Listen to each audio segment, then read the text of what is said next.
At the beginning, there are 5 talents to choose from. How would you choose? Talent 1, Trash Can. Activate this talent to eat and digest anything. Talent 2, Urinate against the wind for 10 meters. Allows you to use the restroom 10 meters away. Talent 3, Energetic Young Man. You have an extraordinary talent. Your mental strength is especially strong. Talent 4, Soft Rice King. All women who meet you have an initial favorability rating of +50. Even men with special preferences are no exception. Talent 5, Life is a Game. You can see everyone's weaknesses at a glance. Ancient gods descend upon this world. The chosen ones are forced to participate in the game. If you don't obey, you will be erased. A strong man doesn't believe in these ghost stories. As a result, his resistance fails, and he is killed by a rebounding chair. Lin Hao, also a victim, remains extremely calm because he drew all 5 talents at once, although they are very strange. But this is the key to Lin Hao's victory. When the talents turned into golden light and entered Lin Hao's body, suddenly Lin Hao's head buzzed. When Lin Hao came to his senses, Lin Hao saw an attribute column appear on everyone. Their attribute values and weaknesses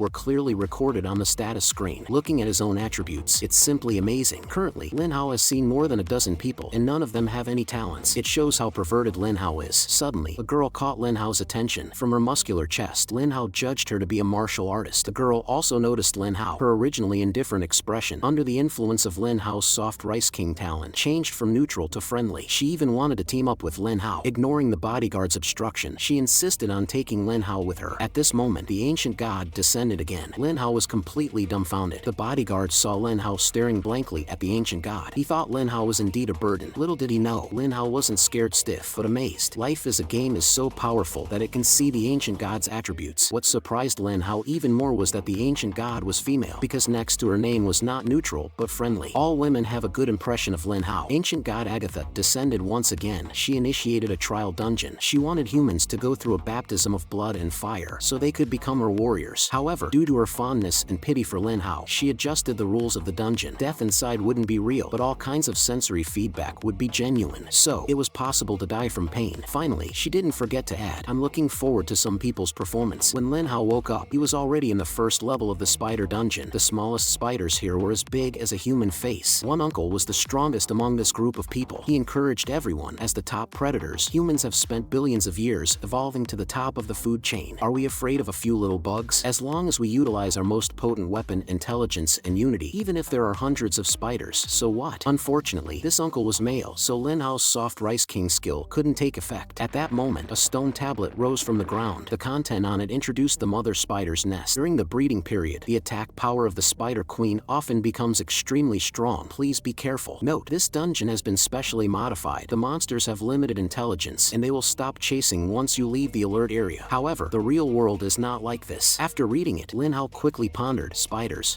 The humidity in this cave is indeed quite suitable for insects to survive, and I suspect there might be even bigger and fiercer creatures waiting deeper inside. Theoretically, the best solution here is to enter in small squads, which allows mutual support without making too much noise. However, I look too young, and my appearance doesn't have any persuasive power. They probably won't listen to me. I'd better wait and see how things go. If that ancient god wasn't lying, it wouldn't be bad to be aggressive since we won't actually die. The ancient god noticed that they hadn't made a move yet, so she reminded them if they stayed here for more than a minute, the spider queen would launch an attack on her own. Left with no choice, Lin Hao had to muster the courage to lead the group into the nest. In order to save his life, Lin Hao secretly stayed at the back. The uncle had already planned, as soon as the spider queen attacked, he would immediately betray Lin Hao. Along the way, Lin Hao was walking while touching and observing everything around him. The girl in front of Lin Hao was shivering as she walked. Suddenly, an afterimage appeared. A foot struck the girl's neck, killing her instantly. This sudden scene made us feel chills down our spines. The uncle immediately declared that they should split up and retreat. Lin Hao immediately saw that the uncle was giving blind commands. Splitting up now was undoubtedly equivalent to sending them to their deaths. He quickly tried to stop them, but no one listened. As a result, with this delay, Lin Hao was left all alone. A spider the size of a calf found Lin Hao. Lin Hao knew the situation was dire. Just as Lin Hao prepared to pick up a stone for a desperate fight, Lin Hao's Soft Rice King skill activated. The juvenile spider queen in front of him looked at Lin Hao affectionately, rubbing her face against Lin Hao's thigh. Lin Hao wanted to take this opportunity to smash the spider with a stone, but in the end, he couldn't bring himself to do it. He felt compassion for the spider. Looking at its flickering little eyes, Lin Hao really couldn't bring himself to do it. Fortunately, Lin Hao didn't make a move, or the consequences would have been severe. With the Soft Rice King skill, Lin Hao was no longer worried about the little spider and began to study its attributes carefully. Through scientific testing, Lin Hao gained an intuitive understanding of the attribute values. The little one's attribute values were similar to those of Lin Xiaoyan's bodyguard, and its attribute attributes were twice that of Lin Hao. Its strength and agility were indeed 3 times greater than Lin Hao's. If Lin Hao had tried to ambush her at that time, he probably would have been killed instead. However, even with such attributes, it still wasn't enough to kill others instantly. Lin Hao guessed that the element of surprise and killing intent played a significant role, which was precisely the ancient god's intention. Only after going through a baptism of blood could one become a true warrior. At this moment, Lin Hao's highest attribute was his mental attribute, which was influenced by the psychic youth talent. However, Lin Hao didn't know how to use it. He had tried mental attacks, but they had no effect. With the company of the little spider, Lin Hao decided to explore the instance further, hoping to gain some experience along the way. However, he found corpses everywhere and not a single survivor. Lin Hao didn't notice that another little spider had joined them from behind. As Lin Hao delved deeper, he found some spider remains on the way. He guessed that the remaining experts had done this. Sure enough, not far away, he saw a person who had died but managed to take down 2 spiders with him. Lin Hao couldn't help but admire the person's courage. At this moment, a rustling sound came from behind. Lin Hao turned around and broke out in a cold sweat. Hundreds of little spiders were following Lin Hao, pushing him towards the Spider Queen's lair. Upon arriving at the nest, Lin Hao saw a girl. Lin Hao couldn't help but blurt out, "Wow, so big. What a huge treasure chest." She was naturally beautiful, with a protruding front and a raised rear, a slim figure, and attributes that were 4 to 5 times as many as Lin Hao's. Lin Hao stared, dumbfounded. Before Lin Hao could recover, he was offered to the mother by the little spiders. Scared, Lin Hao shivered, thinking, "I treat you like little sisters, but you want me to be your dad?" It is said that female spiders will eat the male spiders to nourish their unborn babies. Just thinking about it is frightening. At this moment, the spider girl slowly approached Lin Hao. Lin Hao's mind raced once again, deploying 300 flirting techniques, but what he got in return was a forceful situation. Lin Hao never thought he would see this day. His chastity, guarded for over 20 years, was about to be taken by a female spider. Just as Lin Hao resigned himself to his fate, who would have thought? The other party just wanted to use her spider silk to make a set of clothes for Lin Hao. For this, her desire was satisfied, and her affection for Lin Hao would never decrease again. She also wanted to give the well-guarded treasure chest to Lin Hao. Lin Hao couldn't wait to receive the reward, but an accident happened. The ancient god's voice resounded in Lin Hao's head. "I didn't expect someone to actually pass the level without killing a single monster and obtain the reward." Lin Hao received the unattainable final reward. Lin Hao impatiently opened the treasure chest, and a sudden burst of golden light blinded Lin Hao's eyes. When the golden light dissipated, it turned out to be a book. As soon as Lin Hao touched it, countless knowledge flooded into Lin Hao's brain. It turned out to be a job change tool book. At this moment, Lin Hao officially became a monster contract master. As the name implies, he could form contracts with monsters and make them serve him. The contract ceremony was not complicated, but his own mental strength had to be higher than the opponent's, and the opponent should not resist in order to succeed. However, what Lin Hao regretted was that the job change tool book only provided a simple introduction to the professional abilities, and not a single word was mentioned about the professional background. The method of forming a monster contract was not difficult, but the challenge lay in the mental strength value. The higher the mental strength, the more advanced monsters one could contract, and the more monsters one could sign. So, should Lin Hao change his job? Lin Hao decisively chose yes. For those little spider monsters, Lin Hao only needed a single thought to form a contract with them. However, what Lin Hao did not expect was that the difficulty of forming a contract with the leader was also simple. Her mental strength was as high as 6, only 2 points less than Lin Hao. Logically, the difficulty for Lin Hao to contract her should be much more challenging than contracting those ordinary spiders with only 2 points of mental strength. It was Lin Hao's soft rice king and spirited youth talents that played a role. After pleading with the ancient god, Lin Hao obtained the permission to take the monsters from this place out of the instance. Lin Hao eagerly initiated the contract ceremony with the girl. After signing the contract, she merged into Lin Hao's shadow. At this moment, Lin Hao could feel her emotions: happiness, anger, sorrow, and joy. As long as Lin Hao had a thought, she would appear and fight valiantly for Lin Hao. With the disappearance of the instance leader, the instance also closed. Everyone was teleported back, and at this moment, each person obtained a system set. Just by silently reciting Ancient God Agatha, one can open their personal exclusive system panel. The number of monsters killed in previous trials is also rewarded in the form of points to everyone. What Lin Hao didn't expect was that after he subdued the boss, his points were only 0, ranking more than 3,000. On the other hand, Mission had 40 points, ranking 1214. What surprised Lin Hao the most was Yun'er's bodyguard, who was actually ranked 10, although their attributes were only slightly higher than Lin Xiaoyun. The gap between them was so huge. Moreover, Lin Xiaoyun seemed to be hesitating to speak, and Lin Hao guessed that the bodyguard must have some ideas. This time, Lin Xiaoyun came to Lin Hao just to bring him along. The bodyguard Wei had recruited many subordinates in the trial instance this time, and she swore to protect Lin Hao's safety, little knowing that she could barely protect herself. Lin Hao saw that Lin Xiaoyun had a kind heart and couldn't bear to see her get hurt, so he decided to go with her. As expected, as soon as Lin Xiaoyun appeared, Wei the bodyguard revealed her true intentions. He was no longer willing to be Lin Xiaoyun's bodyguard. The well-dressed guy who used used to be a lawyer and an upper-class person in the instance ended up begging by his side like a dog. In this world, only strength is the most reliable thing. Lin Xiaoyun immediately criticized Wei the bodyguard. I noticed something was off about you in the instance. To earn more points for yourself, you drove the old, weak, women, and children to lure spiders so that you could personally kill more spiders. At that time, you said it was to perform better, but I didn't agree, and I could only reluctantly accept your approach. But what do you want to do now? Wei the bodyguard replied, of course, it is to use my strength to gain more. A few of them have already pledged their loyalty to follow me. Lin Xiaoyun, be my woman. In the future, we will become the most capable subordinates under the ancient god. With the power demonstrated by the ancient god, we will definitely be able to obtain benefits that were unimaginable before. Lin Xiaoyun cried, brother Wei, I really didn't expect you to suddenly become like this. Do men reveal their true nature once they are no longer bound by rules? We all grew up in a civilized society. Can we really accept the barbaric rule of the survival of the fittest so quickly after just a few hours? Lin Hao held Lin Xiaoyun's hand and said, Sister Lin, it's actually just these few people who are bad. At least I won't become like this. Lin Hao thought to himself, this Wei Kai has indeed become arrogant. I don't know if he had hidden his true intentions well before, or if Lin Xiaoyun was just too trusting of others. Wei the bodyguard then turned his attention to Lin Hao and saw that his points were 0. He said to Lin Hao, loser, you can only rely on pleasing women to get by in society. Civilized society still allows such insignificant creatures like you to have a chance to survive, but not in this world where the strong prey on the weak. Lin Xiaoyun couldn't stand it anymore and began to scold Wei the bodyguard. She wanted to pull Lin Hao away and leave. However, Wei Kai had been coveting Lin Xiaoyun's beauty for years and wouldn't let this opportunity slip away. Although the ancient god had rules forbidding warriors from killing each other, there was no rule against doing indecent things. Moreover, his ranking was 10th, so the ancient god would naturally favor him. Thinking about this, he didn't hesitate to give Lin Hao a powerful kick. Lin Xiaoyun could have escaped, but she couldn't bear to see Lin Hao being tormented, so she stayed. Wei Kai ordered his subordinates to kill Lin Hao. Lin Hao pretended to beg for mercy, trying to give them a chance to redeem themselves, but they didn't appreciate it. At this moment, Lin Hao stopped pretending, forming a summoning gesture with one hand. Instantly, Lin Hao emitted a terrifying aura, and the spider lady, holding a scythe of death, appeared behind him. Everyone present was stunned, some even wetting themselves in fear. They recognized the spider as the one from the instance, and it was even larger than the ones they had seen. They didn't hesitate to turn and run, but Lin Hao had no intention of letting them go. At Lin Hao's command, the spider lady gently swung her scythe, turning the 3 subordinates into ashes. Strangely, the ancient god didn't bring down divine punishment. Wei Kai couldn't understand why the spider monster from the instance would help Lin Hao kill people. Its power was clearly beyond that of a small spider, and he was definitely no match for it. Realizing this, he immediately knelt down and begged for mercy, his demeanor turning obsequious. He asked Lin Hao to let him go as if he were nothing, and then tried to play the sympathy card with Lin Xiaoyun. But Lin Xiaoyun only felt disgusted by him. She mustered all her strength to beat him up brutally. Then she asked Lin Hao how to deal with him. Lin Hao knew that keeping such a despicable person around would pose a hidden danger. Lin Hao definitely won't let him go. The attribute panel clearly stated his harbored resentment. At this moment, Lin Hao finally understood the power of the skill game life. It can actually see through people's hearts. In order to appear weak in front of Lin Xiaoyun, Lin Hao pretended to let him go, but in secret, he had Miss Spider eliminate him. Wei Kai actually thought Lin Hao was really going to let him go. He had already started planning how to retaliate against Lin Hao. Unfortunately, before the plan was even drafted, the Grim Reaper had already raised its scythe. At the brink of death, an ancient god appeared and stopped Lin Hao. Wei Kai escaped death and happily shouted, "Long live the ancient god! I am your most loyal servant." Although the ancient god intervened to test the extent of Soft Rice King's enchantment with the ancient god, Miss Spider's scythe fell once again. Seeing this, the ancient god sternly reiterated the rules. Miss Spider was immediately immobilized. Lin Hao realized this was the ancient god's bottom line. Wei Kai was scared out of his wits. Wei Kai also confirmed the ancient god's attitude. Knowing that Lin Hao had no way to deal with him, he boldly asked the ancient god to punish Lin Hao, excitedly anticipating how Lin Hao would die. However, Lin Hao just told the ancient god that he didn't understand the rules, pointing out that Wei Kai harbored murderous intentions towards Lin Hao. As a result, the ancient god simply let Lin Hao go. Wei Kai couldn't help but suspect that Lin Hao was cheating. He had lost 3 of his own men, yet Lin Hao seemed to have nothing happen to him. He suspected Lin Hao might have something going on with the ancient god. The more he thought about it, the angrier he got. He arrogantly accused the ancient god of being unfair. As expected, the ancient god gave him a round of electrotherapy. A tingling pleasure instantly swept through his body. Wei Kai collapsed on the ground, unable to get up. As for Lin Hao, although he had escaped the punishment of death, he couldn't escape the living punishment. The ancient god forcibly sent Lin Hao to an official mission instance. In this instance, death would be permanent and no resurrection would be possible, meaning the true battle was about to begin. In this alternate space, there was no money, only points. Points could be exchanged for equipment, skills, and potions. It would greatly increase the participants' survival rate. Unfortunately, Lin Hao had 0 points. This instance instance was different from the trial instances. Death in the instance would not result in resurrection. As the 3-hour preparation time given by the ancient god was about to end, Lin Hao suddenly thought that Wei Kai might be able to help him. As soon as Wei Kai saw Lin Hao, he didn't even think before getting up to run, but he was stopped by Miss Spider. Relying on the ancient god's rules, Wei Kai still talked tough. Lin Hao ordered Miss Spider to tie him to the wall, but when Lin Hao mentioned that the Spider Mother could turn people into puppets, he immediately backed down. He offered to use some of his points to resolve their feud. Lin Hao bluntly demanded all of his points, but Wei Kai said that taking all his points would be worse than killing him, so Lin Hao compromised and only took 80 points from him. The marketplace was divided into 4 areas: items, equipment, books, and potions. The goods sold were all of white common quality and blue excellent quality. As for higher quality items, they could only be obtained through other means. The 3-hour preparation time was more than enough, and the ancient god provided unlimited item exchanges. Was there a need for such competition? Furthermore, they didn't even know what they would encounter in this exploration. What if they spent their points on useless items? Lin Hao spent 40 points on a children's watch. This watch was no ordinary item. Very few people knew about it. The watch was a temporary shopping assistant for the marketplace, and it could recommend products based on the conditions Lin Hao provided. After purchase, the goods could be retrieved regardless of distance. Although it was temporary and could only be used for 5 exchanges, it should be enough for 1 exploration. This not only saved shopping time, but also allowed for targeted purchases at critical moments. Having acquired the necessary items, the next step was to buy skill books to increase his strength. Unexpectedly, the job change items available were only for warriors, mages, and priests. Although each book was of white quality, they were worth 200 points. This showed how precious monster contract masters were. However, any role had both professional skills and general skills. Professional skills could be activated with skill points, but general skills could only be purchased in the store. With Lin Hao's current wealth, he could only buy white quality general skills. At this point, the best cost-effective choice was the exercise technique. According to the description, once the exercise technique was equipped, it couldn't be removed, and 2 different qualities of the same attribute exercise technique couldn't be equipped simultaneously. Once equipped, the body would automatically start exercising, slowly increasing the selected attribute. Of course, one could also actively exercise to increase the attribute growth speed. The white common quality level 0 exercise technique could increase an attribute by up to 3 points, while the blue excellent quality one could increase it by up to 4 points. Lin Hao decided to focus on increasing his mental strength in the future, because Lin Hao's ability was to control monsters with weaker mental strength than his own, and Lin Hao's soft rice king talent was to charm females stronger than himself. In this way, Lin Hao could have the best of both worlds. Lin Hao first spent 20 points to exchange for a level 0 white quality mental exercise technique. As Lin Hao learned the mental exercise technique, many strange cultivation postures appeared in his mind. He felt his mental strength slowly increasing. Suddenly, a stranger's voice interrupted Lin Hao. It was a bespectacled man who wanted to invite Lin Hao to join his team. Lin Hao wanted to decline the invitation. Suddenly, a shout came from behind the man with glasses. "Let go of that boy, Shin-Chi. Can't you see he doesn't want to join your team?" Immediately after, the man with glasses left gracefully. At this moment, Lin Hao's thoughts were, according to the leveling path I've set, my real body is very weak, and the random talents I've acquired are like a player's SSR. I can't expose myself casually. If my teammates are not reliable, then it's over. Lin Hao thanked the man who had just helped him. When he checked the panel, he found out that he was Liu Keki, ranked 5th in points. All his attribute values were greater than 5. Liu Keki explained the reason Shin-Chi came to find Lin Hao earlier was because Shin-Chi was genuinely looking for teammates. Lin Hao, your temporary mobile mall assistant, is the best value for money. Compared to those who haven't exchanged anything or exchanged items randomly, you, a young man, definitely have more potential. He sincerely invited Lin Hao to join his team, Luan. This made Lin Hao very conflicted. Should he hold on to such a strong thigh or not? But why would such an amazing person be interested in Lin Hao? After all, Lin Hao looked like a newbie. He promised that as long as Lin Hao joined the team, he would let Lin Hao be an officer. Seeing that he was kind, Lin Hao was indeed tempted. However, the game of life reminded Lin Hao to be careful. He had a feeling of same-sex repulsion towards Lin Hao, so Lin Hao tactfully declined his kindness. Just after Lin Hao had left, Wei Kai emerged from the shadows. He didn't want Lin Hao to join the Lu Wang team. Lin Hao's strength would undoubtedly challenge his position. He had just badmouthed Lin Hao to the team captain, and Liu Keki quickly noticed the conflict between them. But he was a very scheming person and good at controlling people's hearts. To appease Wei Kai, he even offered 2 blue equipment pieces. Indeed, Wei Kai felt recognized and discovered the benefits of teamwork, which greatly increased his loyalty. Immediately, Wei Kai's face turned cold. Indeed, as long as you can become the focus of the team's resources, your speed of growth will be much faster than being a lone wolf. Lin Hao is just arrogant because of the spider monster. Once I accumulate enough points to exchange for those amazing items and bypass the spider monster to attack him personally, a gentleman's revenge is not too late even after 10 years.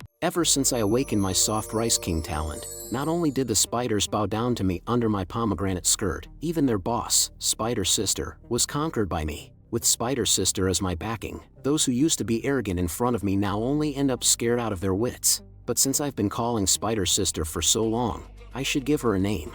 Since you seem to like chirping so much, I'll call you Little Chirp. At that moment, Lin Xiaoyan suddenly appeared, handing me a talisman. I saw that it was a blue talisman of excellent quality, able to withstand one fatal blow, and this item requires 40 points to obtain, and this woman only has a total of 40 points. Is she stupid? She actually used all her points to thank me. I didn't expect there would be such a naive person in this world. Looks like I should help her out in the future, so she owes me a favor or two. Now it's time to set off. At the beginning, everyone rushed forward desperately, trying to grab exploration points. The triangular markers on the map indicate the players' locations, the circular markers are the bases, the blue areas are already explored, and the dark areas are unexplored. Everyone is fiercely competing for exploration points. But when there was no one around for miles, I directly summoned Big Sis Little Chirp.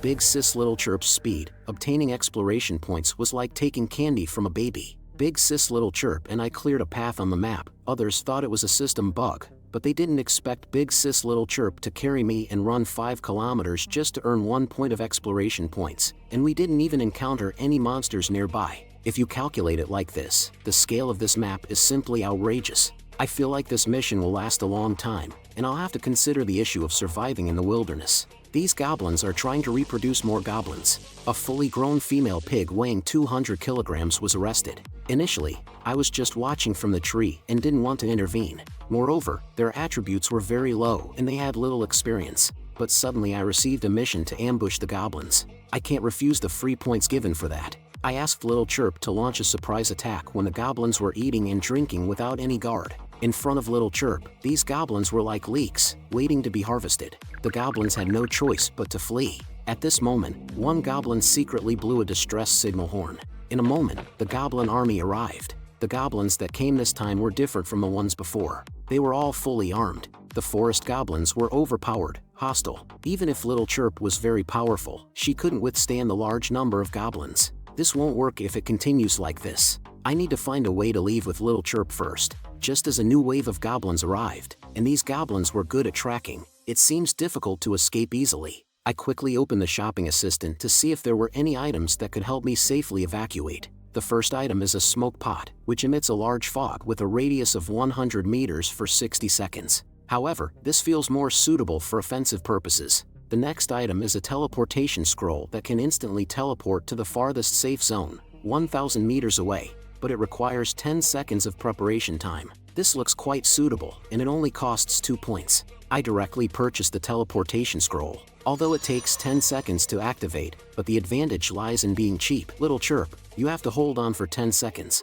Countdown is over. In the blink of an eye, I teleported to the safe zone. After using the teleportation item, we were randomly teleported away. Little Chirp was a bit disappointed with this failure, but I have already figured out how to get revenge. I opened the map to check our current location. Unexpectedly, we just encountered the goblin's location. Clearly, it was supposed to be an explored area, but it suddenly turned dark. Indeed, the rules of the ancient god are not that simple. We have found the nearby goblin camp. Get ready to sneak attack their hideout while those guarding goblins are out for support. Coincidentally, we triggered a mission to destroy the goblin frontline stronghold. Now we've made some gains. I used some points to exchange for 10 incendiary bullets. I sent Little Chirp to conduct guerrilla warfare using her speed. Little Chirp took the incendiary bullets and effortlessly burned the camp to the ground. After a night of effort, we have earned 68 points. At this rate, we can buy upgrade potions in 2 more days. But now we've thoroughly angered them. We'll wait until we have better equipment before we strike back. Suddenly, Little Chirp noticed some movement nearby. It turned out to be Wei Kai. Looks like he joined a team with someone else, and his attributes have improved significantly after strengthening his equipment, almost like leveling up. At this moment, a goblin attacked them. Wei Kai easily defeated the goblin with one swing of his sword, even faster than Little Chirp. But then Little Chirp's panel showed a jealous state, where she can deliver a one-hit kill to anyone with lower attributes. And Wei Kai is quite vengeful. If he has a chance, he will definitely retaliate against us crazily. In that case, we can't let this guy go. Never provoke any maternal creatures, or you might not even know how you died. Originally, I just said that Wei Kai's sword speed might be faster than Little Chirp's. But after hearing this, Little Chirp got jealous and charged up without saying a word. Before Wei Kai could react, Little Chirp beheaded him with a snap. Liu Keki saw this and quickly warned everyone to be on guard. But Little Chirp's momentum made everyone tremble with fear and unable to resist. Liu Keki also knows that Wei Kai's equipment bonus is so high, but it was easily defeated by Little Chirp's attack. Therefore, it is certain that Liu Keki is not a formidable opponent either. But Little Chirp didn't intend to attack again. After dealing with Wei Kai, she immediately left. Liu Keki saw the situation and immediately pretended to shout at the monster. "If you kill my teammate, we will be enemies forever." The teammate thought that Liu Keki scared the monster away and got excited immediately. But in reality, Liu Keki was almost scared to collapse on the ground. On the third day, a couple in the forest was being chased by goblins. Unexpectedly, the man being chased by goblins turned on his own wife to save himself. He shot his wife in the leg and handed her over to the goblins alive. But he couldn't escape in the end. As the days passed, fewer and fewer people were on the adventure leaderboard. With the passage of time, the areas that had been explored were occupied by goblins again and became darker. If this continues for a long time, food will become a problem. At this moment, Little Chirp suddenly picked up a goblin. The panel prompted that although goblin meat is delicious and nutritious, it will cause great terror after consumption. What kind of terror is that? The system is still playing dumb with me. Seeing that Little Chirp was about to eat it, I quickly stopped her.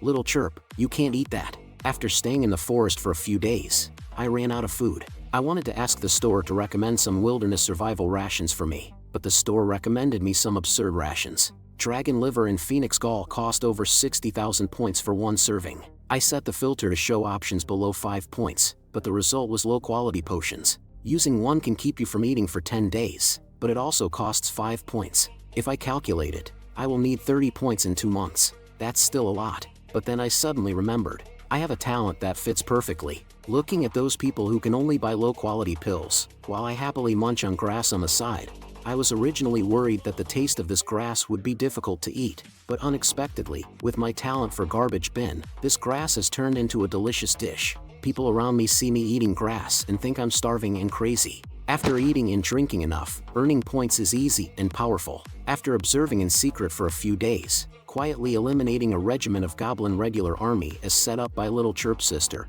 I can earn 20 points. But the strength of these goblin regular soldiers is not weak. Although Little Chirp's sister can still handle them, the panel has already indicated that Little Chirp's sister is now a little overwhelmed. It seems that I need to improve my strength. Just then, I suddenly felt an increase in my mental power. Now my mental power has reached its limit. Finally, I can use my points to purchase upgrade potions for leveling up. With Little Chirp's sister, I went to the store and bought a level 0 upgrade potion that can only be exchanged for 200 points. Not a drop can be wasted. After drinking it, I immediately felt my thinking speed increase and my eyesight become sharper. I also clearly felt that the connection between me and Little Chirp's sister became closer. I opened the system after upgrading. I gained a skill point. I can learn a vocational skill or upgrade my monster contract talent. Although upgrading the monster contract talent can contract another monster, I haven't encountered a monster as powerful as Little Chirp yet, so I'll learn a skill first. Then I gained a level 0 morale boost skill. The skill effect can enhance the strength and agility of a contracted monster by 1 point,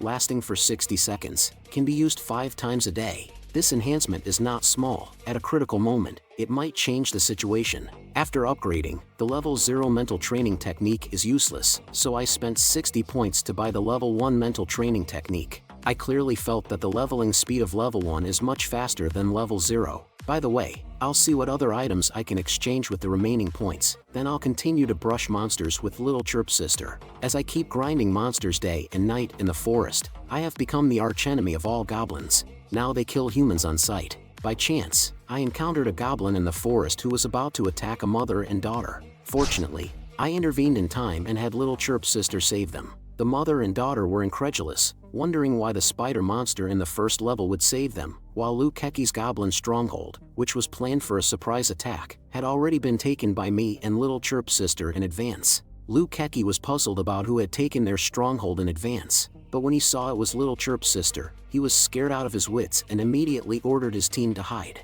He realized that Little Chirp's sister was even stronger than before, and even if his whole team attacked together, they might not be opponents. A group of goblins fell easily under Little Chirp's sister's scythe. as simple as cutting leaks. Although Ecchi was very scared, he still pretended to be calm in front of his team, finding an excuse to say that Little Chirp's sister might be a special elite monster sent by the ancient gods, and it was not time to take action yet. The team believed it and praised their captain for his strategic foresight. In these days, as Little Chirp's sister's reputation spread in the forest, those who were saved by her were grateful and thought of her as a divine aid sent by the ancient gods. But because Little Chirp's sister kept taking away the goblin team's points from the forest, it also caused some dissatisfaction among certain people. But no matter what, it was Little Chirp's sister who gradually helped us stand firm and prevented the goblins from advancing their stronghold. No matter how famous Little Chirp's sister is, I am just a weak chicken little boy hiding behind her. These days, I have been grinding monsters tirelessly, and I have accumulated 60 points. After leveling up, I found out that the maximum distance I can let Little Chirp's sister leave me has increased to 500 meters. At this moment, a mission treasure chest suddenly appeared in front of me, congratulating me for completing the achievement of killing 10 goblins within 1 minute. I received a rare purple quality treasure chest. I was about to open it to see what rewards were inside, but my hand was stopped by the treasure chest. Then the system prompted, the treasure chest can only be opened at the stronghold. And a reminder again, the achievement Forest Goblin's Enemy, Novice has been activated. The Forest Goblin Shaman has formed a joint force to hunt you down. I estimated that the normal team would have about 10 people before. It seems that this joint force is going to be a big one. Day 18. Under the moonlight, the Goblin Shaman is performing a ritual. There is a group of goblin warriors riding on horseback in the Forest Goblin tribe. They cruelly train the centaurs to obey them. The goblins riding on horseback will have increased attributes. Under the call of the Goblin Shaman, they have gathered an elite cavalry force to hunt us down, but I have already made various preparations to deal with it. I have prepared some items and discussed tactics with Little Chirp's sister. We have been exploring around these 2 days and finally found a place suitable for setting traps. Little Chirp's sister has set up spider silk traps within a radius of 300 meters, so as long as someone approaches Little Chirp's sister, we can immediately sense it. I have also prepared a teleportation scroll with 5 points for emergency retreat. Now, Little Chirp's sister suddenly sensed someone approaching nearby. I want to see how powerful the team specially formed to hunt me down is. I saw a group of goblin cavalry riding on horseback.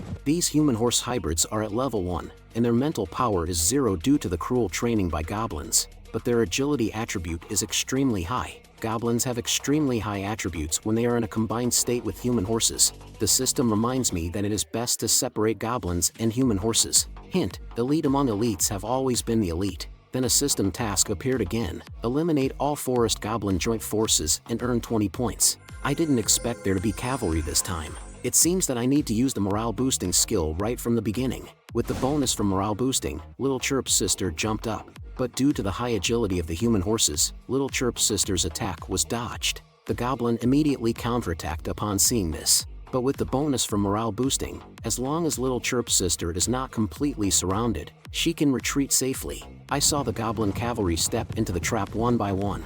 I quickly had Little Chirp cut the spider silk and release the trap. The huge stones that had already been arranged with spider silk on the tree all fell down, crushing the goblin cavalry, causing them to fall off their horses. Then, Little Chirp took advantage of the situation and killed all the goblin cavalry with one strike. I thought I had finally dealt with them successfully, but when I checked the system panel, it did not indicate that the mission was completed. At that moment, the Goblin Shaman suddenly appeared behind Little Chirp. Just as he was about to attack Little Chirp, I hastily recalled Little Chirp. The Goblin Shaman's attack directly shattered the ground into pieces. Fortunately, I recalled Little Chirp in time, otherwise Little Chirp, who was hit by the attack, would have been seriously injured. However, this also exposed my position. The attributes of the Goblin Shaman, enhanced by the Secretary and equipped with stealth skills, made him a formidable forest goblin. Little Chirp had no way to confront him with brute force. I saw the Goblin Shaman disappear again. I quickly took out a teleportation scroll before he approached me, and activated the town portal scroll to leave. As I watched the escaping Goblin Shaman, who was unwillingly roaring in anger, I teleported back to the city. Upon returning to the city, I found that many people had returned from their explorations. At this moment, I saw Ecchi's team passing by in front of me. Seeing Ecchi wearing high-quality equipment, I admired him for not only exploiting his team members, but also making them wholeheartedly follow him. I deliberately found a corner with no one around, ready to open the treasure chest and see if I could get any items to increase my combat power. I saw a flash of purple light, arranged in the order of ancient, white, blue, purple, and red levels. This time, it opened a purple rare quality box, and inside was a pill. According to the system prompt, consuming this pill can transform the user into a different existence. But there was no change in myself, belonging to level 5 Illusion LV5. Duration, 24 hours. Can be detected by prophecy skills of level 5 or higher. With this, can I just sneak into the goblin team and stab the shaman's waist? However, there is still one major problem, which is the language barrier with the goblins. I use the store assistant to search for translation candies. After using them, I can communicate fluently with goblins, but I don't plan to buy them from the store assistant because it consumes charges. After all, people are already at the base. I can just go directly to the store to buy them. Day 26 of exploration. The shaman led a large goblin army to hunt down humans in the forest. They were searching for my tracks everywhere in the forest. As soon as they encountered humans, they would eliminate them without hesitation. Luckily, I encountered a lone goblin in the forest. I took the opportunity to eliminate him as Little Chirp, and then took the pill to pretend to be a goblin and infiltrate the team. Although there was no change in appearance, in their eyes, I looked just like them. I pretended to meet a formidable enemy and let them blow the horn. At this moment, upon hearing the horn, the shaman rushed towards us. The shaman asked us where the enemy and the detestable spider were. I casually pointed to a location to divert the excess soldiers. As expected, the shaman ordered the cavalry to chase after them. I checked his panel and found that he was not using any secret technique enhancements, so his attributes were not high at the moment. So it was the perfect time for a sneak attack. I pretended to report an important piece of information to the shaman. The shaman did not have any precautions against me at this time, and allowed me to approach and report. This gave me the perfect opportunity. When I approached enough, Little Chirp immediately took action. Before the shaman could react, he fell to the ground and couldn't get up. At this moment, the goblin soldiers also reacted. I quickly used the skill to boost morale for Little Chirp. With the attribute boost from the fallen shaman, Little Chirp easily dealt with these soldiers. In a moment, Little Chirp had taken care of all the soldiers in front of us. This morale boosting skill is really useful. I can't wait for the third skill. Unfortunately, it takes until level 5 to unlock. At this point, the remaining 2 goblins threaten fearfully. You've killed so many of us goblins, and the gods will curse you for it. I couldn't believe that these goblins were actually scared enough to use such low-level tricks. But suddenly, a system prompt popped up. You have successfully defeated the Goblin United Forces and achieved the achievement, Goblin's Enemy Intermediate. Obtain Agatha's treasure chest. The achievement Goblin's Enemy Intermediate is now in effect. You have been regarded as the #1 enemy by the Forest Goblin Great Shaman. It seems that this hatred value is indeed a curse. And there's also the Great Shaman. Just by listening, they are at least 2 levels stronger than ordinary shamans. Those 2 goblins thought I was scared since I didn't react. But since that's the case, why don't I come up with a way to completely eradicate the forest goblins? I asked the 2 goblins a few questions and threatened them. As long as you answer honestly, I will give you a quick and painless death. After all, I'm not a demon. In the ancient god's stronghold, Ecchi gathered the major powerhouses for a meeting. Ecchi said, I believe everyone has noticed that the strength of the forest goblins has increased significantly recently. At this point, Leijin stood up and said, so what? As monsters become stronger, we are also getting stronger. Other powerhouses also responded, but Ecchi believed that things were not that simple. During his exploration, Ecchi triggered a main quest. He shared the quest with the other 4 people. The main quest was to clean up the forest goblins. The goal was to destroy the Goblin Thunder Tribe and the Forest Goblin Altar. But Xingqi believed that Ecchi had ulterior motives and proposed that Ecchi lead the team. Ecchi saw through Xingqi's thoughts and proposed forming a team in council mode. The other 2 powerhouses also agreed to form a team in council mode. But Yumin declared in advance that if the so-called council violated my beliefs, I would withdraw immediately. Ecchi also promised that the council would be free to come and go without bothering anyone. In the forest, I rely on the strength in Little Chirp. The goblin team led by the shaman was completely wiped out. To prevent them from spreading the news that I can transform into a goblin. In the depths of the forest, there is an altar belonging to the Thunder Tribe. The altar is guarded by the most powerful goblin shaman. As long as this altar exists, goblins will continue to be born. At this time, I also received a main quest from the ancient god. The main quest is to destroy the Thunder Tribe and the altar, because representatives from all tribes have been sent to the Thunder Tribe due to the shaman's summons. I took the opportunity to disguise myself as a goblin and infiltrate the team. However, there was a goblin in the team who took an interest in me. He claimed to be familiar with the Great Shaman and offered to take me to meet him. I glanced at the character panel and realized he was a lecherous goblin. It seems that my talent as a soft rice king is working.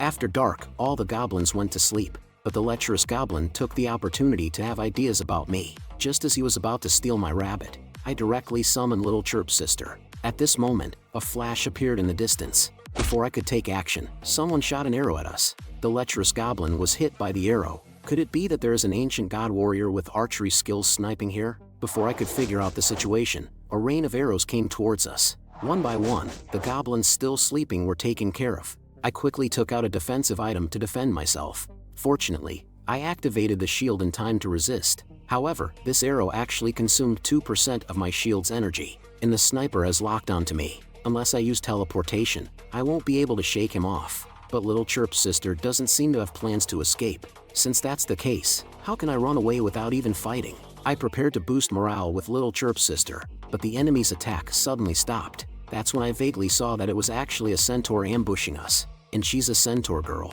She was hesitating between attacking and not attacking. It seems that my talent as a soft rice king is working. I quickly opened the shop and bought 10 translation candy beans at once. I don't know why she has such a deep hatred towards goblins. After eating the candy beans, I quickly stopped the centaur girl. I don't want to die unjustly. The centaur girl was stunned when she heard me speaking their language. I followed by deceiving her into thinking that I am also a centaur. It's because of the malicious curse of the forest goblins that I turned into this form. It's probably because of Soft Rice King's talent. She actually believed what I said, and her status panel also turned friendly. I explained to her that I infiltrated a team of forest goblins to seek revenge. Centaur's sister also felt sympathy for me, but Little Chirp's sister beside her became jealous.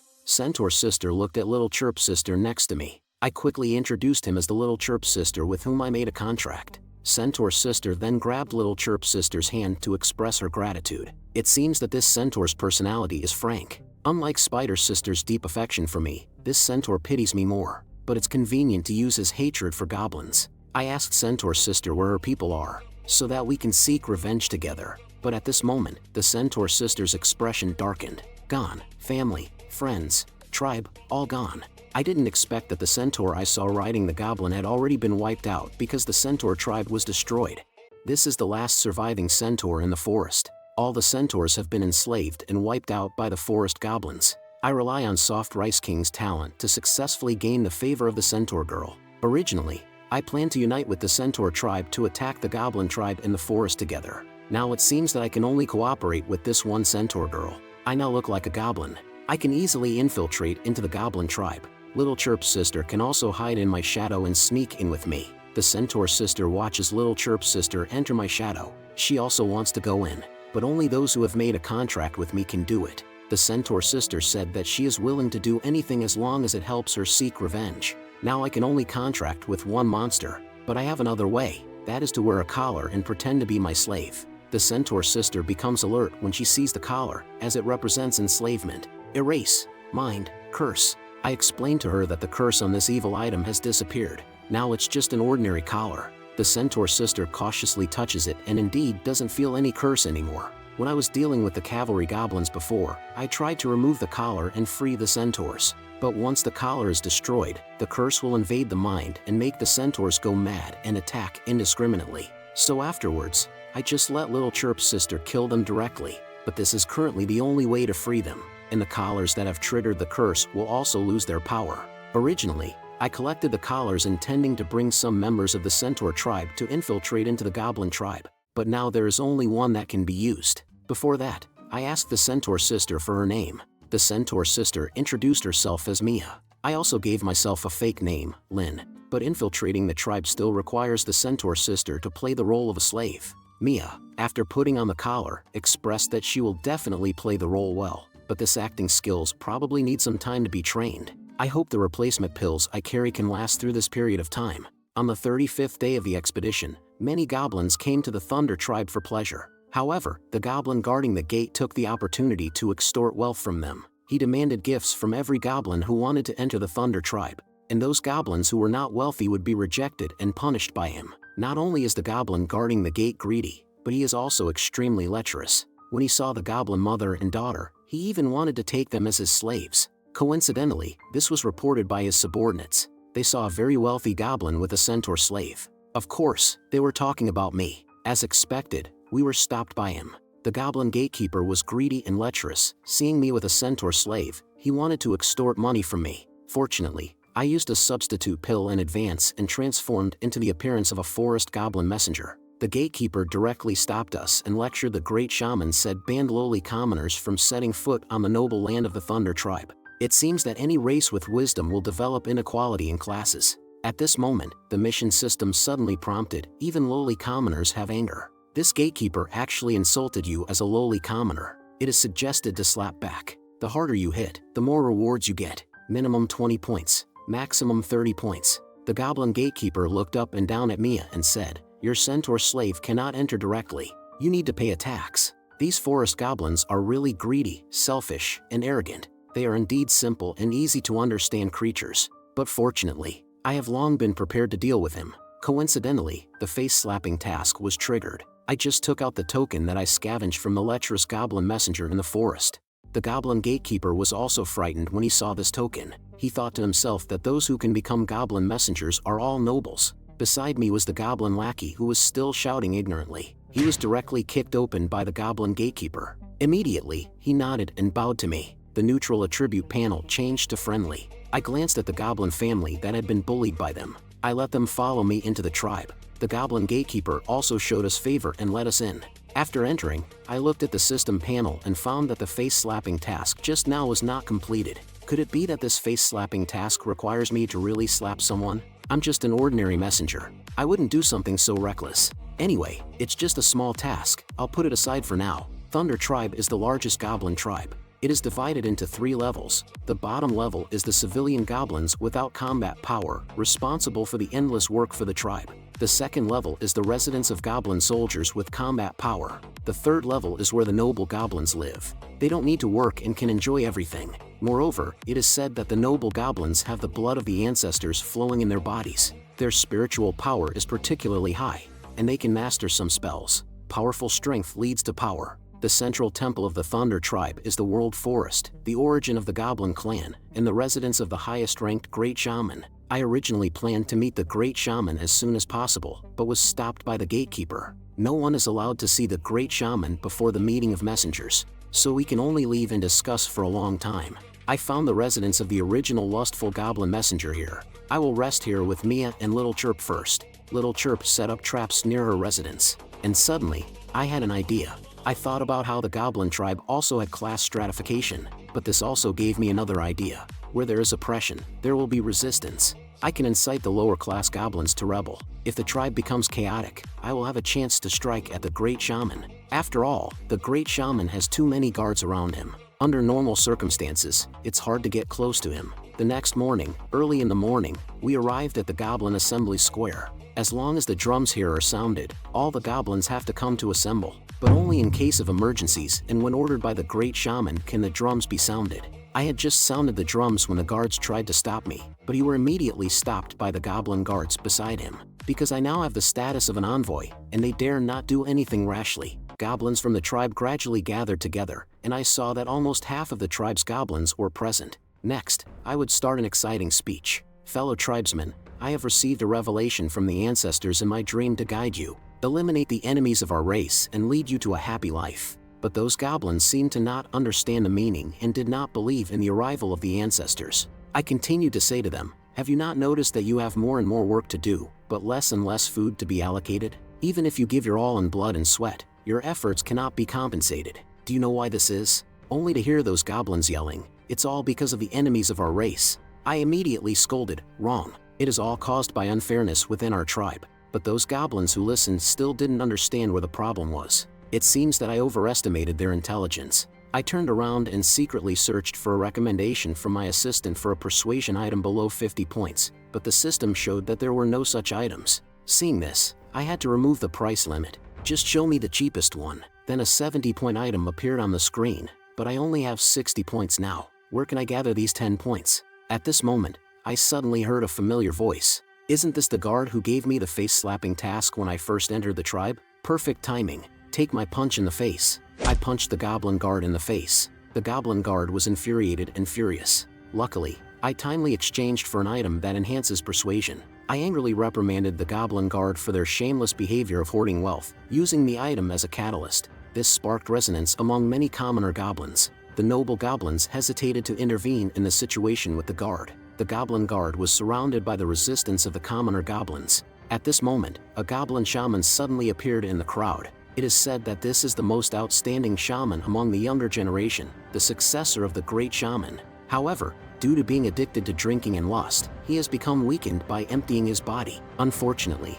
the one who came was not the great shaman. The Goblin Guard saw the shaman coming and hurriedly reported me. I continued to incite the lower-class goblins with the help of the item, shaking their beliefs. Even the female goblins were charmed by me. Under my continuous incitement, the goblins gradually believed in my words. Seeing this, the shaman quickly called the guards to come and subdue me, but was stopped by arrows shot by Mia. I continued to incite the lower-class goblins against the injustice and exploitation of the nobles. The shaman was anxious and kicked the guard to stop me. The exploited commoner goblins who worked hard but couldn't even eat enough and whose families were slaves for the nobles. The nobles were immediately displeased after hearing my words. I saw that the goblins were about to be persuaded by me, and I continued to add fuel to the fire. But at this moment, the goblin cavalry was finally about to take action, only to be blocked by the commoner goblins. It seems that they have been persuaded by me. The shaman ordered to kill all the commoner goblins blocking the way, but the maternal goblins stopped them, including some noble goblins among them.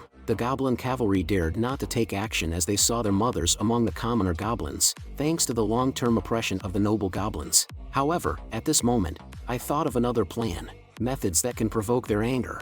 I raised my hands and walked towards them, willing to surrender. Please, Shaman Jiet, lock me up, saying it was to protect everyone from goblin infighting caused by me. The low-level goblins were moved to tears when they heard it. The maternal goblins were even more devoted and angrily warned Shaman not to harm me. They immediately chopped him when he dared to hurt me. I voluntarily extended my hand for Shaman to take me away, but after listening to the words of the maternal goblins, Shaman was furious. However, he did not immediately lay hands on me due to fear of public anger. He just ordered the goblin guards to lock me up in the dungeon, but all of this was part of my plan. On the other side of the Goblin War, Ecchi and his team were planning how to attack the Forest Goblin stronghold. But at this time, Ecchi received news that Captain Min, who had gone to seek support from the Centaur tribe, had discovered that the Centaur tribe had already been wiped out by the Forest Goblins. Ecchi did not expect the Forest Goblins to be so formidable. The plan to join forces with the Centaur tribe would have to be reconsidered. Without support, they could only raise the overall strength of the ancient god warriors. Although Ecchi did not want to do this, it was the only way now to have everyone contribute their excess points to help those without points arm themselves. A few days after I was locked up in the dungeon, Shaman, who had locked me up, came to visit me. Looking at me in a miserable state in the dungeon, Shaman proudly said to me, "The great Shaman already knows about your actions and is preparing to publicly execute you after eradicating the enemy of our race. Although I cannot kill you now, I can still torture you." Seeing his proud expression, I remained calm. As the Goblin Shaman pulled out his whip to flog me, I directly signaled Little Chirp to take action from the shadows. The Goblin Shaman hadn't realized what was happening when Little Chirp swiftly raised her knife and struck. The Goblin Shaman, who almost died under Little Chirp's blade, had a terrified expression as he touched his own face, unable to believe that he was still alive. Immediately begged us for mercy. He thought to himself that as long as he alarmed the guards outside, he would be saved. Little Chirp directly used its silk to gag his mouth. "Quiet. I won't kill you," I said.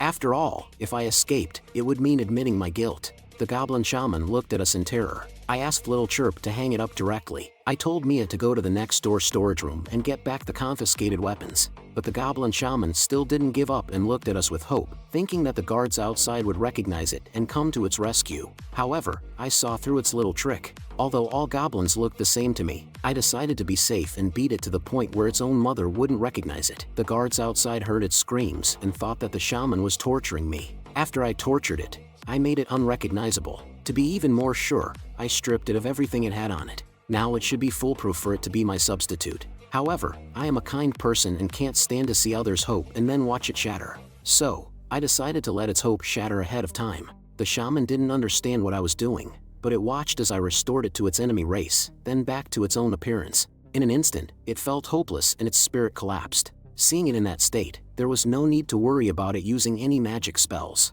Moreover, it seemed that the accessory it was wearing was a prop that increased agility. I tried wearing it myself, but I didn't feel any difference. When I opened my attribute panel, the only change I saw was the increase in experience when using the mental upgrade prop. However, Little Chirp seemed very interested in this necklace. Since it wanted it, I decided to give it to her. After all, I had no use for it, and it would increase her affection for me. After putting on the prop's necklace obtained from him on Little Chirp, her mobility attribute increased slightly. It seems that this item is exclusive to monsters. No wonder it didn't have any effect when I wore it. From the looks of it, the items bought in the shop can only be used by myself. The items obtained from defeating monsters can only be used by monsters. Moreover, I found out that Little Chirp can also carry a small amount of items stored in her shadow. I had Little Chirp continue to store my substitute pills in her shadow. These substitute pills are really useful. Unfortunately, they can only transform me into beings that I have seen before. Otherwise, I could have directly transformed into the Goblin Ancestor and manifest my power. Completing the mission is an easy task. Mia, who found the weapon, also returned at this time.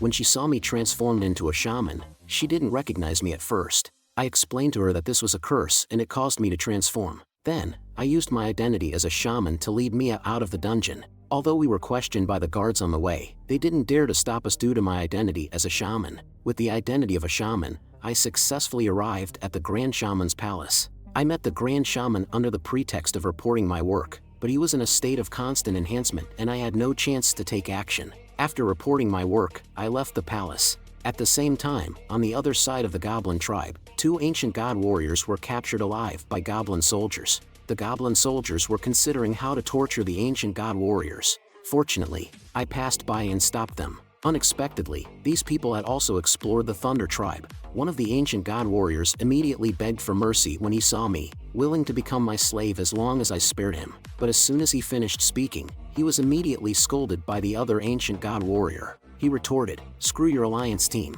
Just giving me a few points and you expect me to risk my life for you. Do you think I'm a fool?" I didn't expect Ecchi to voluntarily share his points. Doesn't seem like his style. I saved these 2 people using my shaman identity. I used this opportunity to inquire about the guards. Regarding what I said on the square earlier, although the warrior showed dissatisfaction on the surface, in fact, he was already shaken by those words. At night, I went to the Goblin camp, continuing with what I said on the square earlier, encouraging Goblin soldiers to rebel. But one of the Goblin soldiers said with a sigh, "The Great Shaman represents the will of the Goblin ancestors. Whatever he does, it must be for our own good." It seems that the will of the Great Shaman has already penetrated the minds of these goblins. I need to use the items I bought earlier. As long as I speak into this horn, the persuasive effect will be enhanced. With this item, the effect is indeed remarkable. The Goblin guards, who were originally neutral, have become friendly. But one of the Goblin guards sighed and said, "But what can we do?" The nameless one stepped forward and was locked up in the dungeon. Even if you are a respected shaman, you cannot defy the orders of the Great Shaman. As ordinary warriors, we are even more useless. We cannot change the tribe at all, and there is no hope. It's not like that. There is still hope. The Goblin guards were surprised. I continued to say, "I visited the nameless one in the dungeon. He told me a story that I found meaningful. If there is a huge death curse magic array, impenetrable and difficult to destroy, with many sleeping kin inside the magic array, their life force will be drained soon. But they were put under a sleep spell, so even if they are sacrificed, they won't feel the sorrow of death." At this time, a forest goblin appears outside the magic array. As long as he shouts loudly to wake up the kin, let them try to save themselves. However, the possibility of self-rescue is very low, and once self-rescue fails, the awakened kin will have to endure the pain of being drained of life force. However, when faced with the questions I pose to them, they don't know how to answer. If they are rescued, they still have a glimmer of hope to survive. But if they fail, they will die in agony. They have no solution to this problem. At this point, I told them that a goblin had barged in from the outside, not just shouting from outside, but deciding to share the fate with their kin, personally awakening them. In the end, with the efforts of all the goblins, the Curse of Death magic array was destroyed. Is such a thing really possible? No matter how slim the possibility is, it is impossible if you don't try. No matter how small the possibility is, as long as you take action, there is hope. And the nameless goblin voluntarily walked into the magic array. He has awakened me already, and I am willing to inherit his will and awaken others. What about you? After listening to my speech, the goblin guards are willing to follow me. That's how it is. I have already reached an agreement with the goblin guards here. In the next 2 days, I kept inciting the lower level goblins. Now I only need a chance to launch a coup. Coincidentally, the maternal goblins appeared at this time. Because the shaman took me away in front of them before, they hold a hostile attitude towards the shaman I am pretending to be now. However, due to the innate talent of Soft Rice King, some of the maternal goblins are still friendly to my current identity. Originally, I planned to find an opportunity to manipulate the maternal goblins, but unexpectedly, they came to me voluntarily. Through my passionate acting and the bonus of Soft Rice King talent, I easily controlled the maternal goblins. I asked them to beat the ancestors' war drum when the time comes, and speak up for the nameless goblin together, but they are worried that they will be obstructed by male nobles at that time. I assured them that I will stand up to stop them when the time comes. They immediately looked at me with admiration, but then I quickly found the goblin nobles. I exposed their plan to them. The maternal goblins gathered as planned and marched on the square. I and the goblin guards hid in the forest, observing. Because it's not yet time for rebellion, the maternal goblin just beat the war drum. The goblin nobles arrived immediately. How could this be? Didn't the gigantic tooth shaman say he would persuade these nobles for us? But at this moment, the goblin nobles were actually part of my plan. First, let the maternal goblin provoke the conflict. Then use the goblin nobles to ignite the anger of the guard goblins. Immediately, I led the goblin guards to charge out. The maternal goblin who saw this was overjoyed, but the goblin nobles were shocked. I misjudged you. I didn't expect you to pretend and actually set a trap, trying to imprison our brethren on false charges. Those maternal goblins listened to what I said, thinking that the goblin nobles broke their promise. But in fact, I deliberately leaked the information to the goblin nobles to use them to incite rebellion among the lower class goblins. Mia, sister, take action. Mia shot an arrow and directly knocked down one of the goblin nobles. Fellow tribesmen, since we want to reason with them but they want to play tricks, then we won't reason with them. Let's storm the prison and rescue the nameless one together. The fire of mutiny has been ignited. Next, we'll see how the great shaman in the temple will respond. I led the lower class goblins to the foot of the temple. The lower class goblins below the temple were angrily shouting. Suddenly, an arrow shot at my feet. Stop right there. Move forward, and no mercy. One of the maternal goblins said. He is the tribe's most outstanding cavalry general. Wasn't he out searching for enemies of the race? Why did he come back? At this critical moment, I must maintain morale. I then used the horn to incite the lower class goblins. The lower class goblins, stirred up by me, became even more fervent in their clamor. Next, we'll see how the great shaman in the temple will respond. At this moment, the great shaman, who was performing a ritual, suddenly heard a goblin warrior shouting, "Gigantic Tooth Shaman has led a rebellion." The surrounding shamans found it hard to believe that the rebellion was led by Gigantic Tooth Shaman. Giant Wood Shaman grabbed a goblin soldier to confirm. At this moment, the great shaman interrupted the Giant Wood Shaman. "No need to panic, just answer truthfully," he said. "Although there are many commoners who have been deceived, they should not pose a threat in terms of combat power. Why hasn't Gigantic Tooth Shaman been able to suppress them? Yes, it's because in addition to the commoners at the bottom level, Gigantic Tooth Shaman has also led a group of warriors from the middle level, and many noble goblins have participated in the uprising." The shamans who heard this were furious. Although we can summon new reinforcements no matter how many bottom-level goblins die, warriors and nobles are not easily obtained. At this moment, the great shaman threw a staff to Giant Wood Shaman. "Take the ancestral totem with you immediately," he said, "and try to preserve the tribe's strength as much as possible. As for the rest, you can decide for yourself." Gigantic Tooth Shaman was very excited to receive the totem. "Thank you for your trust, great shaman. I know what to do now." Meanwhile, outside the tribe, an ancient god warrior was observing the situation with a telescope. When he discovered that the tribe was in turmoil, he immediately notified Liu Keki via the intercom. What will Liu Keki do upon receiving the news of the turmoil? Inside the tribe, the goblins were fiercely engaged in battle. Although the elite goblin guards were well organized, the combined combat power of the bottom-level goblins and goblin warriors was formidable. Originally, the plan was to let the forest goblins fight among themselves and weaken their vitality, but unexpectedly, the combat power of these forest goblins was so strong. It's possible that with a little more effort, they could directly overthrow the great shaman. Just then, the goblins who were fighting suddenly stopped moving. What's going on? Why has everyone stopped? On the temple, a goblin dressed like a shaman slowly descended. "The ancestral totem has arrived. Stop all actions. Next, I will announce the divine decree on behalf of the gods." The great shaman listens to the divine decree. The judgment result has been issued in advance. The unnamed is innocent and released. I only knew when I saw the system panel. This is a goblin shaman, and he's very hostile towards me. Hearing the news of the unnamed's innocence, the goblins instantly lost their rebellious intent. I didn't expect the great shaman to do this. He undermined their motivation to rebel. If he succeeds, All my efforts will be in vain.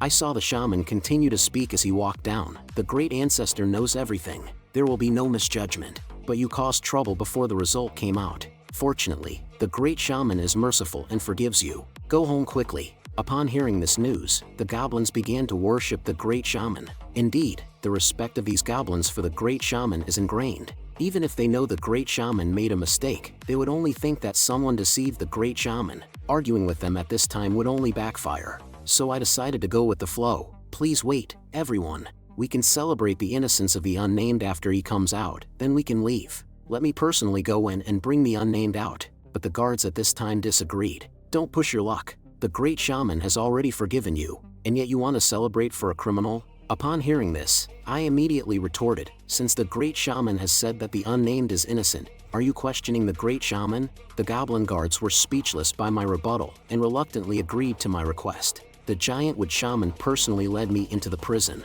When we reached the depths of the dungeon, I immediately called out for Little Chirp to come. She directly ended him with a single strike. Then, in the gaze of many goblins, I emerged from the dungeon with the gigantic tooth shaman in a completely defeated state. Roaring in anger, I said, the unnamed prisoner is dead. He was tortured and killed by the shamans. He was unfairly killed by this tribe. The death of the unnamed prisoner shocked everyone. Even the goblin guards were incredulous. No one had interrogated the unnamed prisoner before. I planned to use the death of the unnamed prisoner to once again incite the fury of the lower-class goblins and reignite their rebellious spirit. Under my instigation, the internal strife among the goblins erupted again. Although some goblin guards noticed that something was wrong, it was too late to stop everything. The fury of the lower-class goblins had already consumed their reason. The flames of rebellion had ignited in the village. Although the elite goblin cavalry was formidable, the lower-class goblins did not back down. The sheer number of lower-class goblins made them difficult to resist. They were not afraid of death. In this way, we launched another attack on the temple. The great shaman finally showed himself. I led the lower-class goblins to attack the base of the great shaman's temple. But the temple guards, who were originally at a disadvantage, suddenly became incredibly powerful. They became impervious to blades and bullets. It turned out that the great shaman had used secret techniques on them. But this secret technique is overusing their vitality to exchange for power. However, it seemed that the great shaman had finally appeared in person. I saw two shamans behind him using secret techniques on the temple guards. Gigantic Tooth, the farce ends here. As long as you surrender, I can forgive your actions. After all, I have watched you grow up. Although the great shaman is powerful, he still couldn't see through the illusion of me becoming a gigantic tooth shaman. I immediately questioned him. What if I surrender? My companions, what should we do now? On what basis do you negotiate terms with me? Your subordinates are just commoners. They won't be able to stop the temple guards at all. Next, they will be skewered like kebabs. Allowing you to surrender is already my greatest mercy. Hearing the words of the great shaman, even the low-level goblins hope that I can survive first. The great shaman arrogantly thought I would obey him. But I have come this far already. Why would I stop now at this moment? Those low-level goblins started to waver due to the threat of the great shaman. At this moment, I pick up the persuading trumpet drum again to boost their morale. They are my companions, my comrades in arms. We made an oath to eliminate the injustice of this tribe. Great shaman, today, either you die or I perish. There is no third possibility. Hearing this, the low-level goblins who heard it were once again filled with morale. Just then, goblin warriors from the front line suddenly rushed in. Great shaman, there's bad news. Those furless two-legged beasts have attacked. The frontline troops are probably unable to hold on. The shamans who heard this news were incredulous, only to hear the goblin warrior from the front line say, these two-legged beasts are different from the ones we encountered before. Not only do they have excellent equipment, their leader can also use mysterious methods completely blocking our attacks. The shamans who heard this were shocked. The enemy of our race. This must be the enemy of our race. Liu Keqi's team took the opportunity to attack the tribe. This also gave me a chance. I pretended to suggest to the great shaman to stop the internal strife and focus on resisting the external invasion. In fact, I wanted to distract the elite guards around the great shaman, but the great shaman saw through my intentions. He wants to take this opportunity to get rid of me, ordering that as long as the low-level goblins can kill the enemy of our race on the battlefield, they can obtain noble status. The temptation of noble status caused those low-level goblins to waver. I didn't expect this old guy to be so decisive, but the great shaman didn't stop there. Immediately afterwards, he pointed at me and said, to establish the above laws, you must engage in a sacred duel with me, to repay all the sins of the rebels. It seems that the great shaman deliberately found a legitimate excuse to get rid of me. and under the temptation of noble status, many of the goblins I lead have started to waver. These goblins are all greedy and selfish, and they have already been tempted by the great shaman to betray me, but this also gave me a chance to approach him alone. Alright, I accept your duel invitation. Upon hearing that I accepted the challenge, loyal lower-ranked goblins immediately rushed out to stop me, knowing that the great shaman is powerful and that he wants to kill me in the name of the duel. They tried to persuade me not to go, but I, prioritizing the overall situation, was willing to sacrifice myself for the safety of the tribe. They didn't expect me to be so great, and even the goblins who originally wanted to betray me felt guilty, urging me to stay. Even the guards of the great shaman were moved by my actions. At this moment, I am seen as the savior in their eyes. Can I defeat the great shaman and win in the end? In the meantime, Liu Keqi's team took the opportunity to attack the frontline goblins. Without the blessing of the great shaman's secret technique, these elite goblins were no match in their eyes. Although the leaders of those goblins were slightly stronger, they were no match for the combined strength of the ancient god warriors. After accepting the challenge from the great shaman, I followed him into the goblin arena. At this time, the great shaman was still boasting, not taking me seriously at all. Listening to his nonsense made me feel sleepy, because there would be no audience in this arena. So I told Mia not to pretend to be a slave anymore, and then handed her an attribute enhancement item that I had looted earlier. Seeing my actions, the great shaman was very surprised. "Are you scared, silly? Talking to an unconscious centaur?" But then he was attacked by Mia. The great shaman was surprised. He didn't expect the unconscious centaur he lost consciousness to have special archery skills. But in fact, Mia Sis hadn't lost consciousness at all. I immediately shouted to Mia Sis to launch another attack. The great shaman immediately ordered the centaur under him to avoid it and then used a secret technique to allow the centaur to also use the special archery skill. Only two arrows collided with each other. The intense explosion rushed towards the great shaman. This was the explosive arrow I specially exchanged for with points from the helper. The effect seemed to be good, but after the smoke cleared, the great shaman appeared unharmed. I didn't expect him to use a healing secret technique to restore his injuries, and even the centaur below had a secret technique boost, allowing his centaur to activate special archery skills. Dealing with the great shaman was not as simple as I thought. However, although the great shaman seemed confident on the surface, he was actually intentionally delaying time and accumulating energy behind the scenes. Fortunately, I have the talent of a gamer and can easily see through all of this. No wonder this guy annoyed me so much. It turns out we are of the same kind. I wanted to ask Mia Sis to use the explosive arrow to attack again, but because the target was also a centaur, Mia Sis hesitated. I reminded Mia Sis that he no longer had consciousness, and if she wanted revenge, she had to be prepared to sacrifice. This finally made Mia Sis take action, but at the same time Mia Sis took action, the centaur on the opposite side also attacked, and the arrow shot by Mia Sis was unexpectedly knocked away by the arrow from the opposite centaur. My mount was originally the chieftain of the centaur tribe and had the strongest archery skills. Even the archery skills of your slave have been seen through, only to see a prompt on the great shaman's panel that his secret technique has already charged up to 50%. I immediately instructed Mia Sis to execute Plan B. I had Mia Sis hold me in front of her so that even if the opposite centaur launched an attack while moving, I can also use a shield to completely block their attacks. The great shaman was still surprised by my move. Then, I had Mia throw me towards the centaur. She took the opportunity to shoot all her explosive arrows at the great shaman. After the smoke from the explosion cleared, the great shaman was still alive, and his secret technique was about to be completed. But it's not over yet. Under the cover of the smoke from the explosion, Little Chirp attacked as well. But unexpectedly, the great shaman managed to withstand the attack. Indeed, the difference in attributes between Little Chirp and the great shaman was still too great. The great shaman, who had completed his secret technique, was able to withstand the attack solely with his physical strength. At this moment, a mark appeared on the great shaman's forehead, and a terrifying aura emanated from him. With the boost from the secret technique, the great shaman's power greatly increased. He was able to block Little Chirp's attacks with just his physical strength. At that moment, Little Chirp looked at me, wanting to know my next instructions. I shook my head at her. Only by finding the great shaman's weakness could we ensure victory at the smallest cost. But if we can't, we'll have to fight to the death. The great shaman attacked Little Chirp with a palm strike. Mia took the opportunity to attack and protect Little Chirp. With Mia's cover, Little Chirp seized the chance to counterattack. But despite their efforts, the huge gap in strength was insurmountable. The great shaman's palm strike sent Little Chirp flying. Then the great shaman launched a group skill attack. Little Chirp could only barely defend with his sickle. Mia, who was beside him, was scratched on the leg as she couldn't dodge in time. At the critical moment, I appeared and blocked the Great Shaman's attack. Gigantic Tooth, the power you rely on is nothing in front of me. Even if you save it now, what can you do? You will all be slaughtered by me in the end. Great Shaman, haven't you noticed that even with the power of your soul attached, neither I nor my monsters have wavered in the slightest? Heh, are you trying to say you're a hero, trying to save face for yourself before you die? No, I'm just stating a fact, because I knew you had this move. The Great Shaman was surprised, as he had never revealed this move before. Do you have it too? No wonder you have the 12 spirits and some brains. You finally realized it. Then Little Chirp activated her ultimate move. Leader's skill, the mercy of the goddess of desire. A violent energy fluctuation, a collision of Little Chirp's and the Great Shaman's energies. But even so, they couldn't break through the Great Shaman's defenses. But this is exactly what I've been waiting for.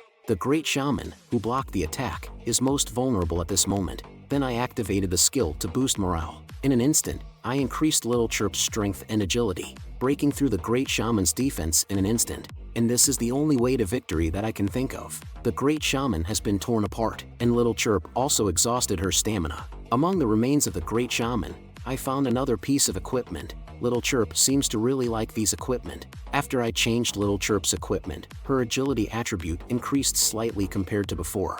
At this moment, Little Chirp suddenly picked up the old equipment and put it in her mouth. I quickly stopped Little Chirp. Looking at Little Chirp's panel, this equipment does not stack attributes, but Little Chirp seems to enjoy eating it. Since that's the case and it's useless anyway, I'll just let Little Chirp eat it as a snack to increase her favorability towards me. But I didn't expect that right after she ate the equipment, Little Chirp's panel showed another prompt. Due to absorbing the power of someone, Little Chirp's body has shown a tendency to evolve. What the heck is this someone's power? But it shouldn't be a bad thing for Little Chirp's body to show signs of evolution. At this moment, Mia, who was beside me, called out to me. She was holding a critically injured centaur, hoping that I could save him. But the centaur had lost consciousness, and the slave collar had already extinguished his soul. So I could only regretfully tell Mia, this centaur can't be saved anymore. After listening, Mia was very sad. But I encouraged him that there are more important things to do now, which is to destroy the altar at the center of the temple. Only by doing so can the goblins no longer appear, which made Mia regain her spirits.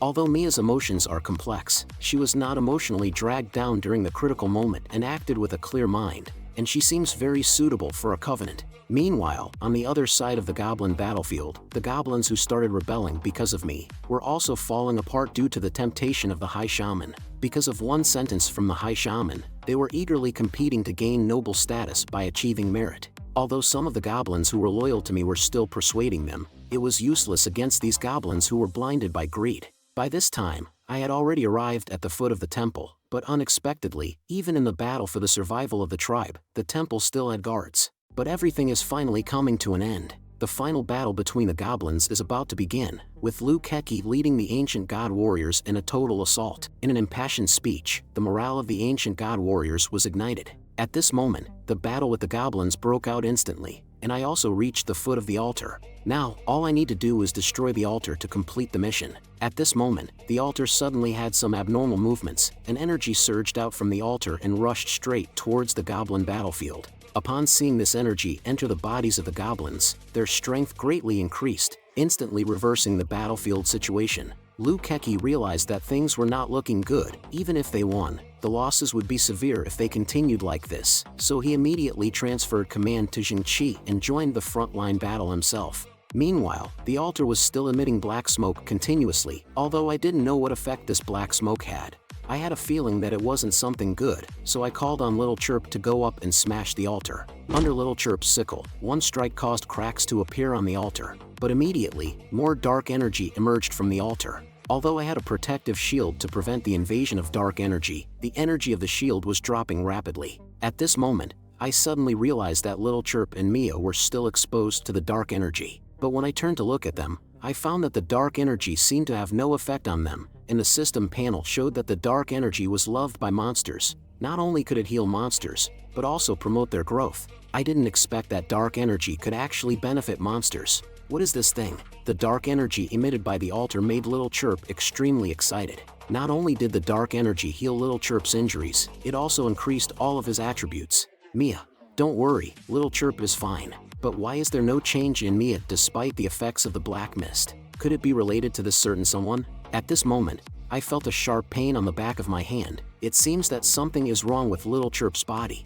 The panel showed a prompt. Little Chirp has reached the limit of absorbed energy. Little Chirp, destroy the altar completely, then we'll leave here. Mia. Little Chirp and Mia simultaneously launched an attack, and the goblin on the battlefield lost its empowered strength. In an instant, the goblins were defeated and fled in disarray. The strange power on the forest goblins disappeared. They were no match for us. Follow me and kill them. The elite goblins saw the situation was not good and immediately retreated. At this moment, on Lukeki's system panel, it showed the destruction of the Goblin Thunder Tribe mission was completed. Next, only the mission to destroy the Goblin altar remained, but the altar had already been completely destroyed by me. The system also showed the mission as completed. However, Lukeki would probably arrive at the tribe soon. I need to leave as soon as possible. Just as Lukeki arrived at the altar, the system prompted that the mission was completed and the settlement began. Lukeki's face darkened instantly. He hadn't even found the altar yet. How could the mission be completed? Could it be that someone else had taken the lead? But looking at the reactions of the people in the team,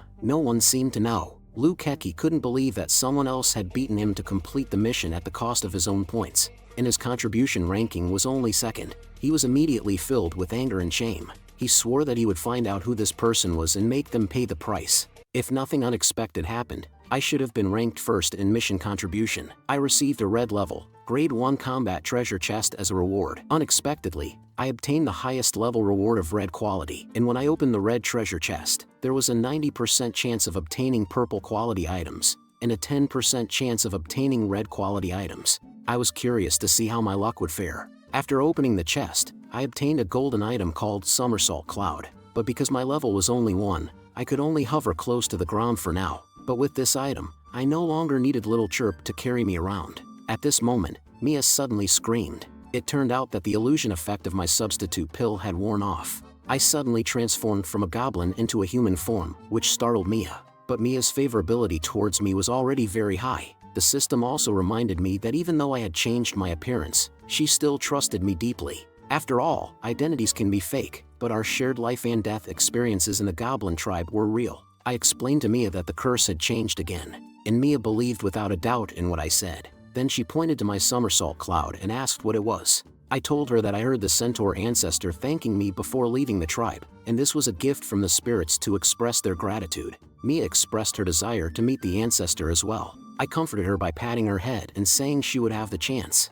At this moment, Little Chirp suddenly appeared in front of me. It seemed like she was jealous. She also extended her head towards me, asking me to stroke her. As I thought about it, if I had a contract with a sentient monster, I would have to coordinate their relationships afterwards. Should I now coax Mia to stay by my side? But it didn't seem appropriate to let her wander around on her own either. Just then, Mia suddenly burst with a powerful energy. Descendants of the royal bloodline, bearers of my legacy, your determination to defend the clan will awaken me. If you truly wish to save our people, then return to the grasslands and undergo the trial. Claim the throne of the Horse King that belongs to me. Find my lost treasure. Inherit my severed power, and restore the glory of the Horse Kingdom. Then, he disappeared before our eyes. Though I don't know why he appeared, he seemed to imply that the Horse Clan once had a kingdom, and Mia has royal bloodline. Could she be the new Horse Queen?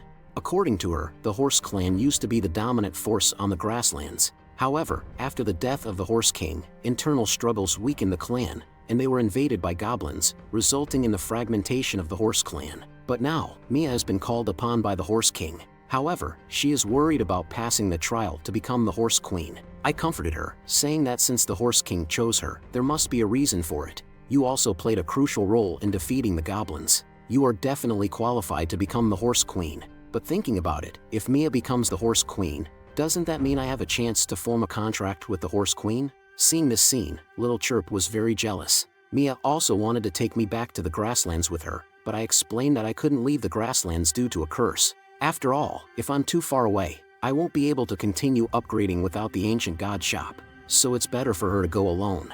But since she's leaving, I have to go back to the main camp and get some items for her. So I asked Mia to wait for me here, and I flew back on my cloud to get some items. Meanwhile, Lukeki, who was already under the destroyed altar, triggered another quest. A timed quest for the area, to kill as many goblins as possible within 24 hours. Points will be calculated based on the number of goblins killed in the area. Surprisingly, the usually selfish Lukeki shared the quest with others, so the purpose is actually quite obvious. It's to find out who in this team completed the task first. After all, the person who is capable of completing the task first must have some strength, so as long as we check the points ranking in this task, we can roughly determine it. Mia, who is going to the grassland for the test of the Horse King. Before this happened, I wanted to give her a prop. Now, I have occupied a place in Mia's heart. She still fantasizes that after she becomes the Horse King, I can become her knight, her personal bodyguard. Just when she was still immersed in her fantasies, I happened to return from the main camp. I gathered the Centaur tribesmen who were wandering in the forest together.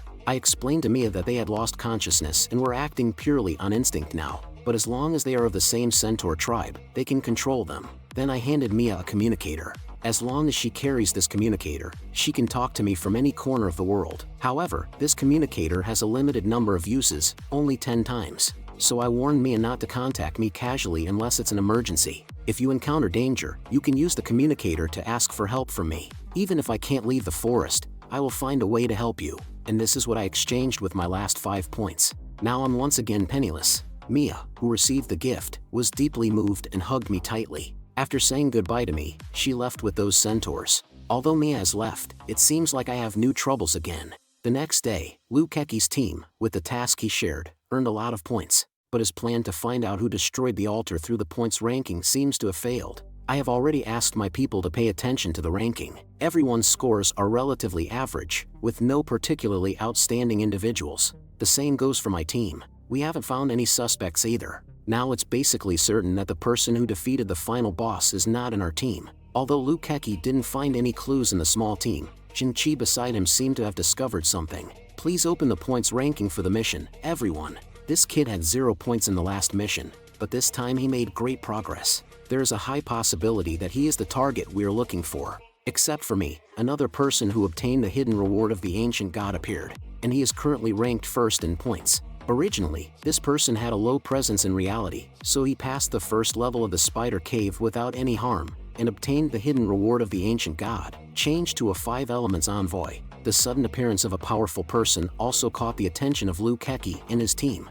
After all, someone who was originally unknown suddenly jumped to the top of the points list. It couldn't help but make Jinchi suspect that he was the one who snatched the altar mission, and no one in the team had an impression of this person, but Lei Jing didn't hesitate to conclude that it must be this person who took the task. But Yumin beside him believed that it might not necessarily be this person. It's possible that this person just happened to complete a highly profitable mission. At this point, the originally impulsive people with different styles formed 2 factions, and it depends on how Ecchi makes a decision in this situation. After careful consideration, he felt that Lei Zheng's actions were unreliable, so he chose to let Yumin analyze it. After all, she used to be a criminal detective. Then Yumin analyzed, since you guys insist, then I'll focus on the scene and do a crime scene reconstruction. The victim had obvious signs of intense struggle before death, with traces of sharp weapon cutting and arrow penetration at the same time. So it's either a team committing the crime, or a master. Before we started our attack, the goblin's order was very stable, which means the culprit acted at the same time as us. The possibility of a mole can be ruled out. A large team is not conducive to concealment, so at most 2 people took action.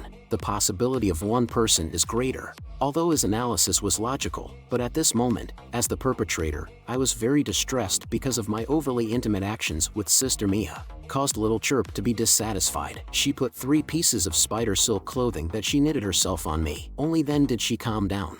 However, after completing the task, I want to go to the mall to see if there are any new items. Although I don't have any points on me now, unfortunately, the mall still only has the same old items. Just as I was leaving the mall, I happened to see a wanted notice posted on the wall. I hope it's not my wanted notice. When I approached to take a closer look, the reward for this bounty is actually 400 points. What a generous offer, but I don't want to expose myself for just 400 points. After completing the first phase of the mission, I happened to meet Yuner's sister. Based on the hints on her panel, it seems that her mission didn't go smoothly, but as a lone ranger, I don't want to get too involved with her, so I politely greeted her. It's great to see you here, Yuner's sister. Is it? But I saw you lost in thought just now. Did something happen? No, I was just thinking about some unrelated things. Lin Xiaoyun suddenly showed concern, which made me feel a bit strange, so I quickly changed the topic and asked her how she's been recently. Although she said she's doing well on the surface, I can tell that she seems to have encountered some problems.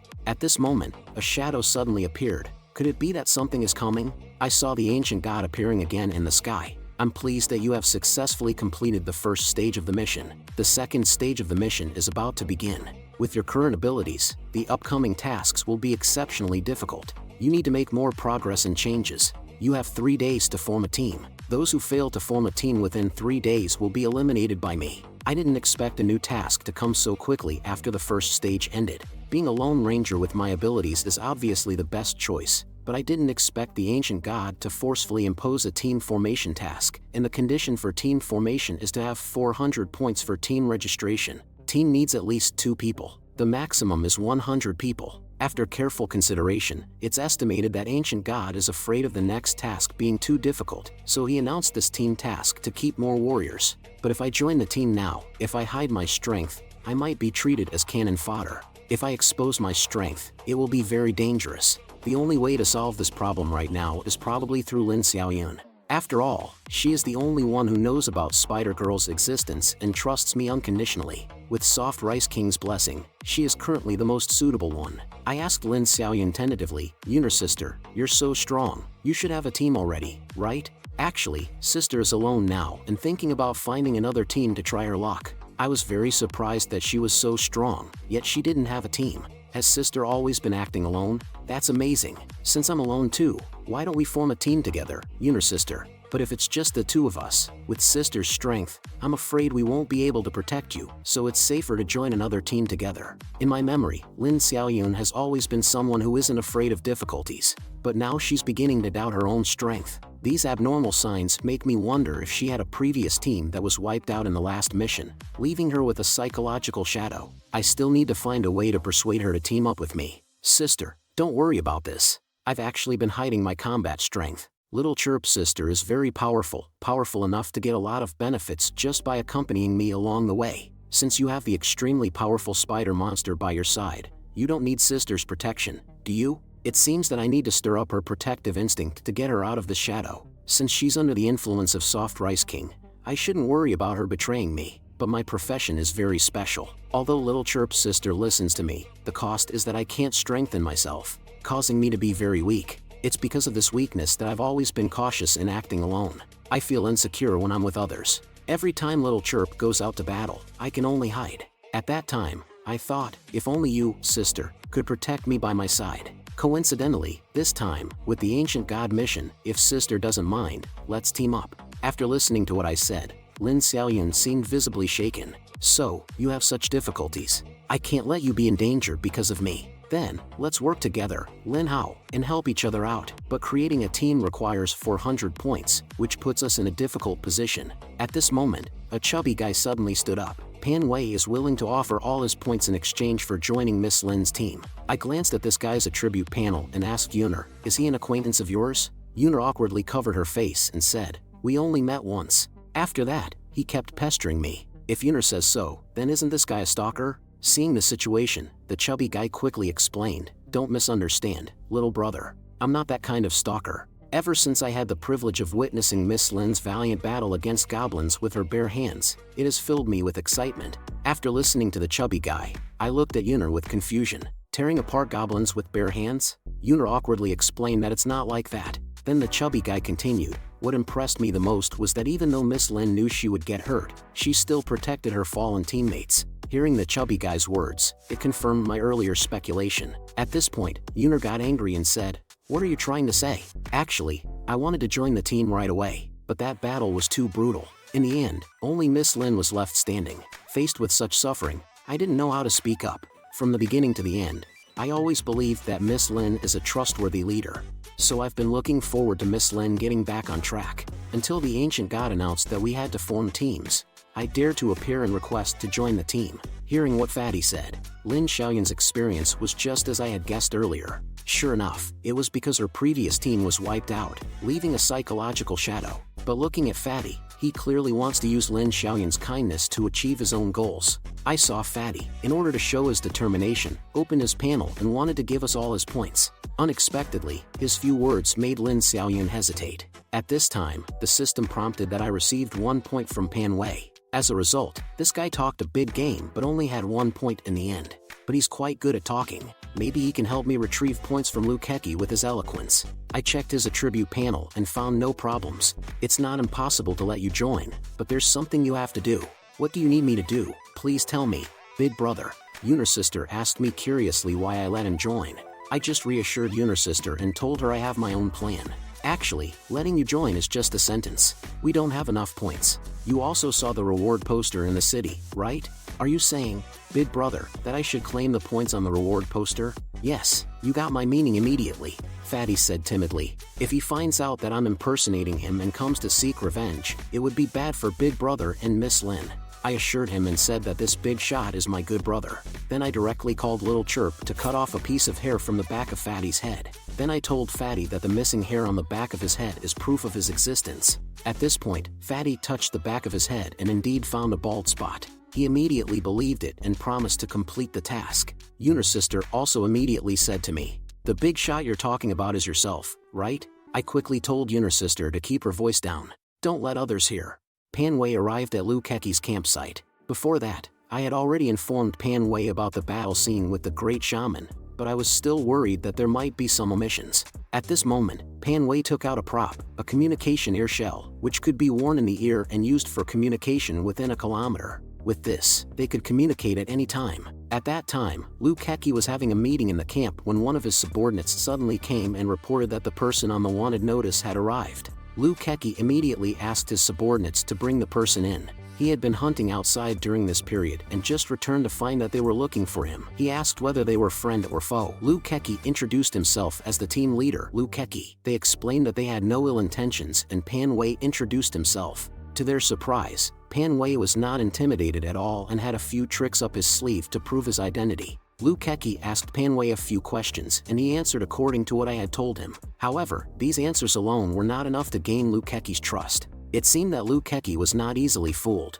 Then, Pan Wei described the scene of the battle one by one. When I entered the boss's room, I saw the Great Shaman on a Centaur leader, but I was not afraid. I faced the arrows launched by the Centaurs under the Great Shaman's command with just one hand and blocked the attack. At this point, others expressed disbelief that Pan Wei could block the attack with just one hand, but he dismissed their doubts as ignorance. Then, Pan Wei continued to say that he seized the opponent's opportunity and shot several explosive arrows. Even if they blocked the arrows, they would still be affected by the explosion. Although the Great Shaman was injured, it was not fatal. In order to survive, he activated the ancestral blessing, and his strength suddenly doubled. However, at that moment, I used only one sword to defeat him. Although Pan Wei spoke with great eloquence, his ranking in the points list still made the people below him unconvinced. However, the details described by Pan Wei were similar to what I had said, so there should be no problem. At this point, Ecchi raised a tricky question.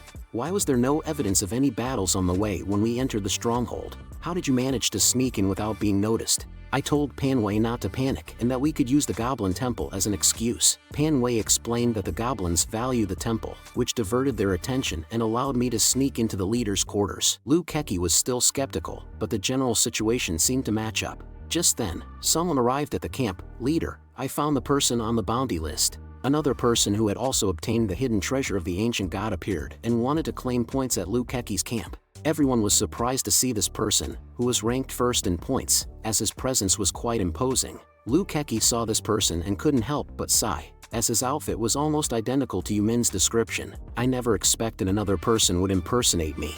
At this moment, Ecchi understood that if these two people were not in a cooperative relationship, one of them must be fake. Seeing Pan Wei's hostile expression, Si Ruyang was also worried about his own identity being exposed, so he used his ability, the 5 Elements secret technique, to test Pan Wei's strength by observing the flames on his body. The result was surprising. Pan Wei was weak. Xingqi was very certain that the person he brought was the real deal, while Pan Wei might have just peeked and not actually killed the boss. Seeing that everyone was questioning Pan Wei, he brought out the package he had been carrying and said, "This is the weapon I used to kill the boss. You asked so many questions before, so you must have some information. Now, seeing this, you should be able to tell if it's real or fake." Yumin spoke when she saw Pan Wei pull out a weapon. The wounds on the body at that time were obviously caused by a short and thin sword. If it were this sickle, the wound would not be so neat. I didn't expect the wound caused by Little Chirp's sickle to be identified as a sword wound. I had to ask Pan Wei to find an opportunity to leave the snail meat behind and leave.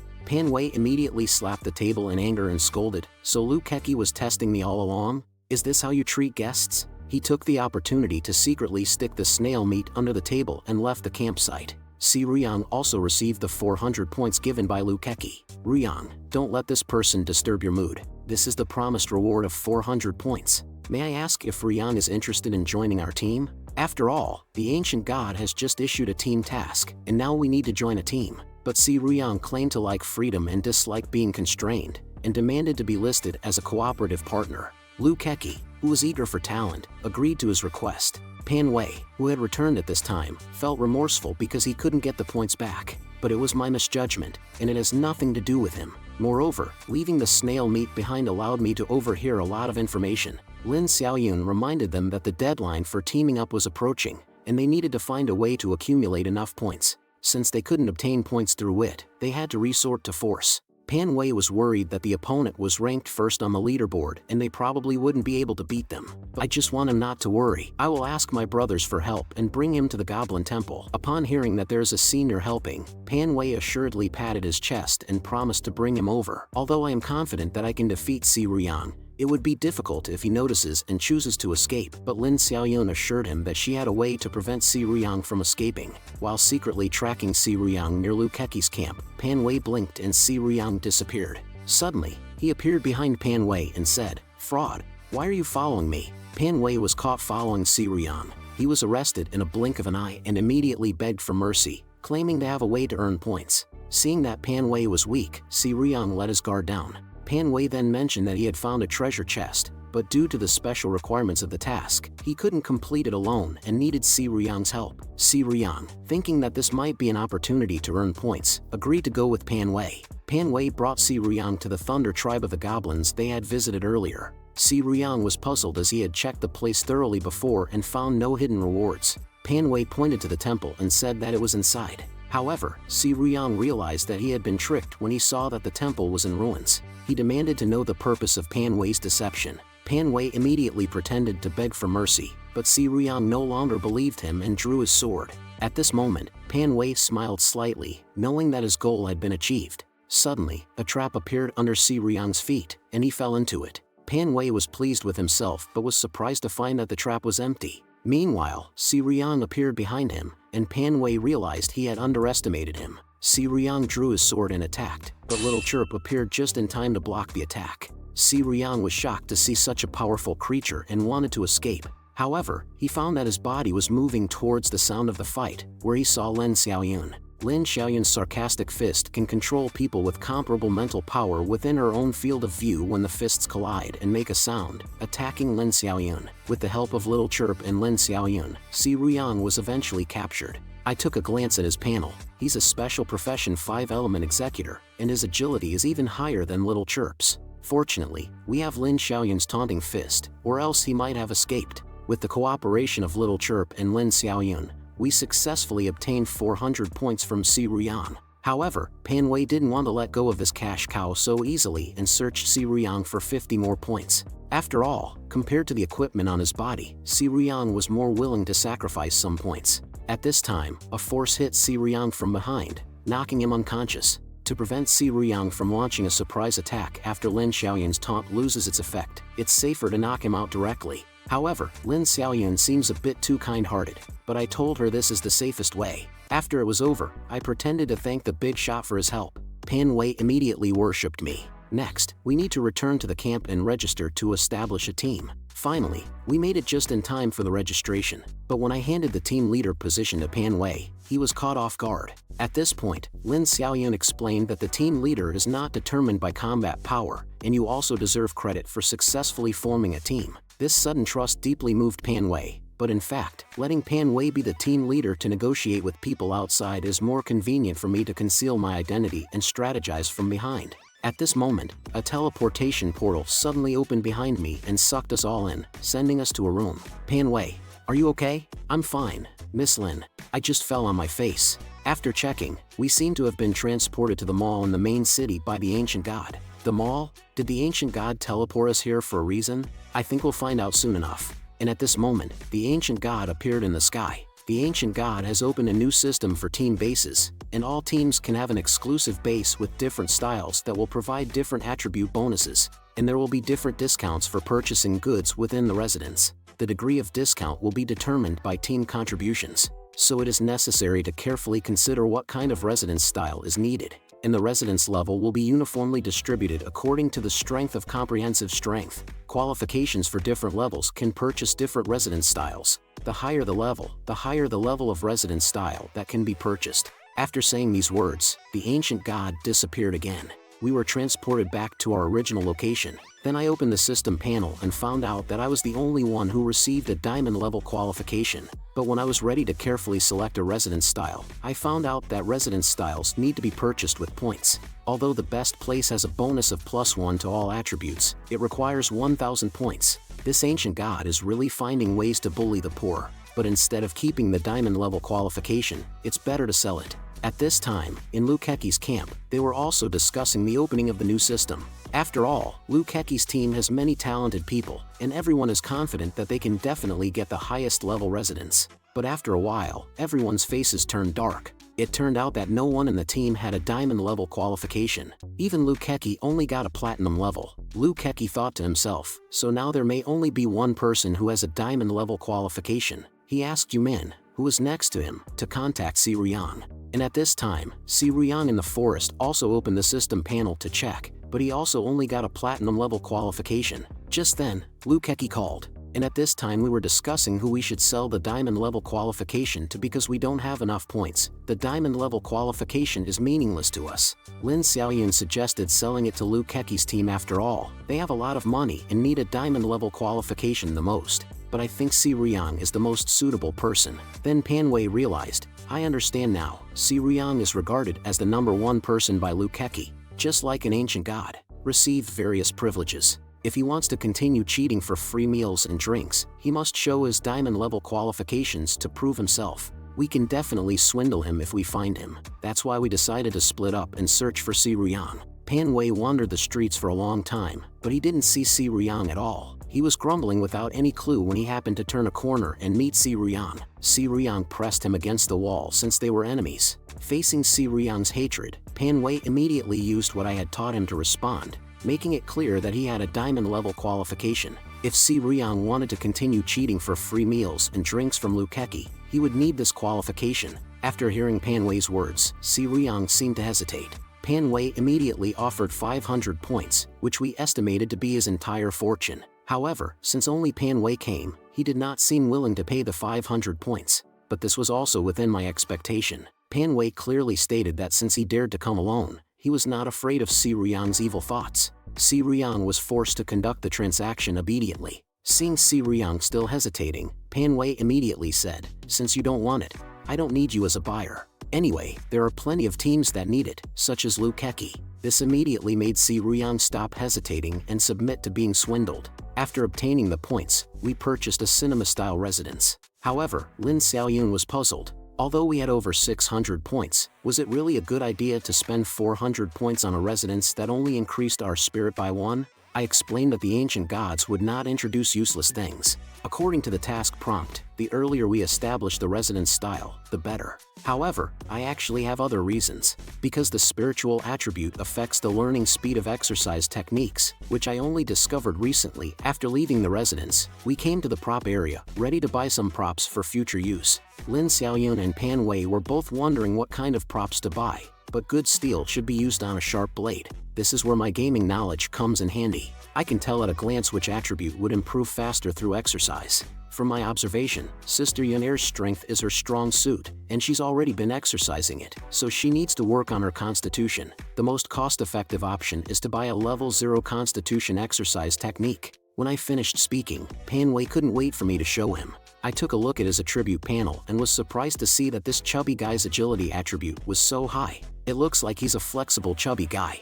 Nowadays, girls like the contrast of being big and fast, and you're already big, so if you can become fast, you'll definitely be popular with thousands of young girls. Faced with such words, Pan Wei looked puzzled. Is it really true? If that's the case, then I'll listen to you, big brother. So, he decided to buy a level 0 agility exercise technique. Although Lin Xiaoyun didn't know why I was talking so seriously and nonsense, the only thing she knew was that becoming faster wouldn't necessarily make him more popular with girls. Finally, the ancient god opened the second phase of the task, and Pan Wei, who had just become the team leader, became the target of criticism. He was stopped by someone as soon as he left the residence, and they recognized him as Brother Pan, who had now climbed up the ladder and became a team leader in a residence-style team. They asked if there were any masters in our team that they could admire. Pan Wei didn't expect this. While I was in the restroom, someone started watching me. How come the three of you followed Tian Wangba to bully me back then? And now you have the nerve to ask me? When these people heard that Pan Wei was toasting without being served, they intended to use force.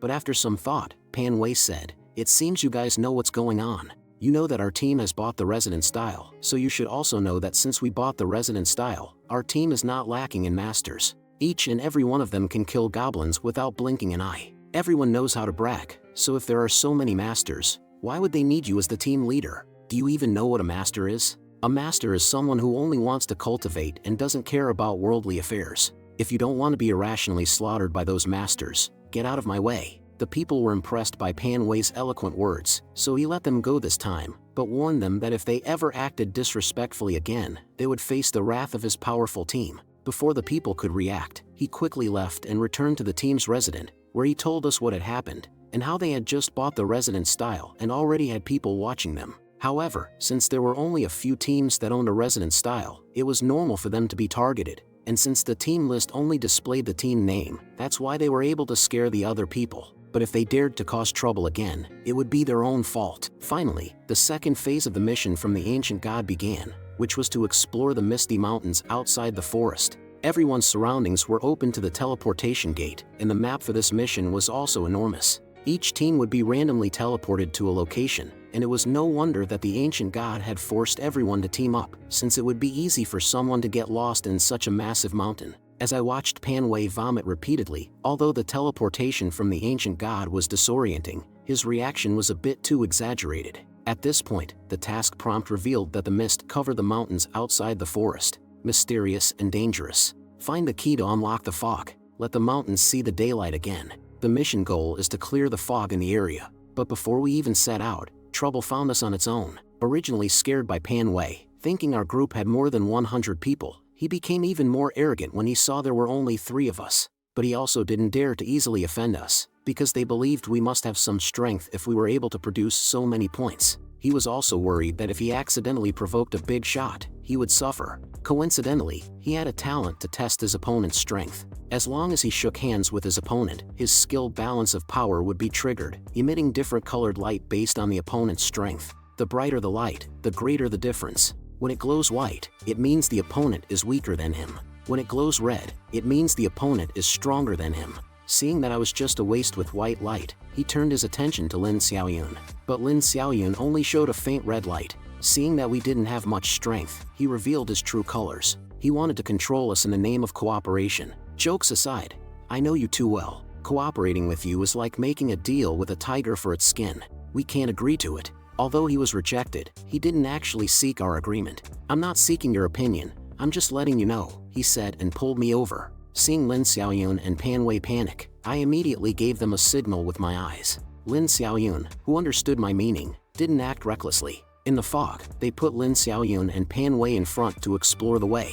Let Lin Xiaoyun and Pan Wei explore. However, they just don't want to lose their own members. Along the way, they keep boasting about how strong they are and say that we trash all rely on their protection. But when he turned his head to brag to me, the members behind him had already disappeared without a trace. Turning his head again, even the ones in front were gone. Seeing that all the members were gone, he panicked. And his panicked appearance was seen by me. Seeing himself being laughed at, he couldn't stand it and was about to attack me. But just as he was about to attack, Little Chirp appeared and restrained him. What? This is a monster. Now I want to see who is really the waste. Tian Wanba, who was subdued by Little Chirp, directly begged for mercy on his knees. Since it's like this, I can't simply let him go. I directly searched and confiscated his points and equipment. Although I found a lot of things on him, the system indicated that he still had privately hidden props. But this should be his life-saving prop. I don't want to force him to be desperate. After wandering around in the fog for a while, I found that I had returned to the original place.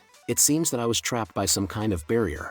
At this moment, Little Chirp seemed to have sensed something and looked alertly at the tree next to her. Did she find something? Little Chirp kept waving at me to signal towards the tree. It seems that the tree is the key to breaking the barrier. When I tried to approach it, the system suddenly prompted me with a task to destroy the fog formation eye. The first warrior to destroy it would receive a special reward. It seems that the tree is the eye of the formation, but Tian Wanba also seemed to have received the task, and his expression showed that he had some ideas about the task. Since he still had a trump card hidden, I let him go and test it out first. I tied him to the tree, pretending to control him and not let him take the task, but actually I was forcing him to be desperate. Now, judging from his eyes, it seems that he has been driven to desperation. In the blink of an eye, the position of Tian Wanba in front of my eyes transformed into a puppet. He appeared behind me, mocking me with his smugness. Without a second thought, he headed straight for the mission's focal point. Little Chirp and I pretended to stop him, but in reality, we wanted him to explore the path ahead. Just as he was about to act on the tree, a giant suddenly emerged from the ground, scaring Tian Wanba. He was trembling and unable to move while facing the towering giant with a hammer. It turned out to be a cave goblin who had lived underground for years, with attributes that were off the charts except for his mental abilities. Tian Wanba was too scared to stand up, desperately asking me for help, but this was of his own doing, and the goblin was agile in his reactions. Little Chirp's sneak attacks couldn't succeed, and his strength was formidable. Little Chirp was already struggling, and things would surely take a turn for the worse if this continued. If Little Chirp were to use his leader's skill along with my morale boosting, it should solve the problem, but it would take time for Little Chirp to launch his skill. I had to find a way to distract the goblin's attention. With my weak strength, even throwing stones wouldn't work. Suddenly, I came up with a great idea. In the heat of the battle between the goblin and Little Chirp, I poured a bucket of cool water over the goblin's head from a distance of 10 steps, and even gave him an international friend gesture. The goblin was shocked and stopped his actions, confused. He turned his head and saw me peeing from afar, and the scent of fresh water filled his nose. Finally, the insulted goblin couldn't take it anymore and went crazy, charging towards me with a hammer. Although I opened the protective shield in time, I didn't expect the remaining energy to be insufficient to withstand his attack. Fortunately, at that moment, Little Chirp's leader's skill was charged, and with my encouragement, we were able to defeat him in an instant. Little Chirp also obtained a purple quality straw man from Tian Wanba, which can be used once a day to allow the holder to escape from their original position. After destroying the formation eye, we completed our mission and obtained a purple quality treasure chest. The mist disappeared with the destruction of the formation eye, and we followed Lin Xiaoyun's footprints to search for him. As the sky gradually darkened, I planned to use the little helper to purchase a tool to illuminate the way, but suddenly a bright light appeared, and another goblin appeared. Fortunately, Little Chirp blocked the sneak attack just in time to save my life. It turned out to be a cave goblin scout, known for its ability to launch surprise attacks. Without any protective equipment, I would have been done for if it weren't for Little Chirp. I quickly summoned the Cloud Somersaulting Golden Hooped Rod and prepared to escape. Taking advantage of Little Chirp's engagement with the goblin, I ran away as fast as possible. However, just as I had boarded the cloud, another goblin appeared below, and Little Chirp once again blocked the attack just in time. Although Little Chirp blocked one goblin, the other took advantage of the opportunity to launch a surprise attack. Faced with the alternating sneak attacks of two goblins, Little Chirp and I were both overwhelmed. This was by far the most embarrassing situation I had ever been in, and using the town scroll to return home would take 5 seconds to activate, during which time we could still be attacked. At this critical moment, a voice suddenly sounded, and it was Lin Xiaoyun who had used his taunting skill. With Little Chirp's help, we were able to defeat the goblins. At this point, Pan Wei rummaged through his pants for his props. The murky fog can envelop a person in smoke for 10 seconds once it explodes. I immediately had Lin Xiaoyun retreat, and as soon as she came out, I had Pan Wei throw the props. The smoke instantly enveloped the goblins and Little Chirp's sister. During this time, we quickly used the teleportation scroll to return to our base. After returning to our base, I told them what had happened in the Misty Forest and also confessed to Pan Wei that I was the boss. After experiencing so many life and death situations together, I trusted him. However, Pan Wei probably already guessed it, but we can't just let the loss go like this. Suddenly, I remembered that Pan Wei had previously told me about his skill that can sense danger. Lin Xiaoyun also said that we were able to escape this time thanks to Pan Wei's reminder several times. With this talent, I immediately thought of a good idea to earn points. Then, I took them to buy props. Since Lin Xiaoyun is the front line of the team, I bought him recovery medicine and fog props so that he could attack and defend. I bought Panway a multifunctional defense ball because he is responsible for exploration, so self-protection is most important. After buying the props for them, I only had 70 points left. From this battle, it can be seen that Lin Xiaoyun cannot protect me at all times, and Little Chirp's sister is not good at defense. Relying on props all the time would consume too many points. It seems that we have to find the second contract monster as soon as possible, preferably one with a hard shell, so that it can protect me like a mobile castle. Alternatively, we can find a control-type monster to cooperate with Little Chirp's sister to create opportunities for attack. Otherwise, a healing-type monster would also be good, healing the team at all times. But these are all things for later. Oh, by the way, we completed a mission earlier and obtained a purple treasure box. Let's open it and see if there are any good things inside. If we could get a defensive item, it would be great. After opening the treasure chest, it turned out to be a strand of hair. The way to use it is to wear it on your head, and it can enhance all of the body's senses, including the sixth sense. However, the side effect is that the hair changes shape according to the wearer's emotions. I am speechless. What kind of thing is this that can express emotions? Panway's talent happens to be perception, so I directly gave him the hair as a reward. Panway, who received the blessing, can now sense even Little Chirp hiding in my shadow. However, the hair's changing shape according to emotions is really obvious. Along the way, we relied on Panway's perception to explore. When he sensed the surrounding goblin ambush, we let Panway lure the goblins out. As soon as the goblins appeared, Lin Xiaoyun used the taunting skill to attract them. While the goblins were controlled, I used morale boosting to coordinate with Little Chirp's sneak attack. We kept using this method to kill monsters and, as I expected, triggered a mission after killing the goblins. The mission required us to clear the goblins and destroy their stronghold. The higher the destruction level, the richer the reward. Sure enough, this mission was the same as dealing with the goblins before. Next, we just needed to keep repeating the same method, with Panway sensing the enemies and then using Lin Xiaoyun's taunting and Little Chirp's killing blow. We rode on a cloud and farmed points everywhere. As time passed, Liu Keki and their team also triggered a mission, but the difficulty of this one caused them to suffer heavy losses. With the increasing rewards, Lin Xiaoyun and Panway both got attribute potions and rose to level 2. However, I still haven't found the mental potion I need to level up, and this time the boss was stronger than before. We had to challenge it 3 times before successfully killing it. After killing the boss, we obtained a red treasure chest. Both Lin Xiaoyun and Panway also reached level 2 one after the other.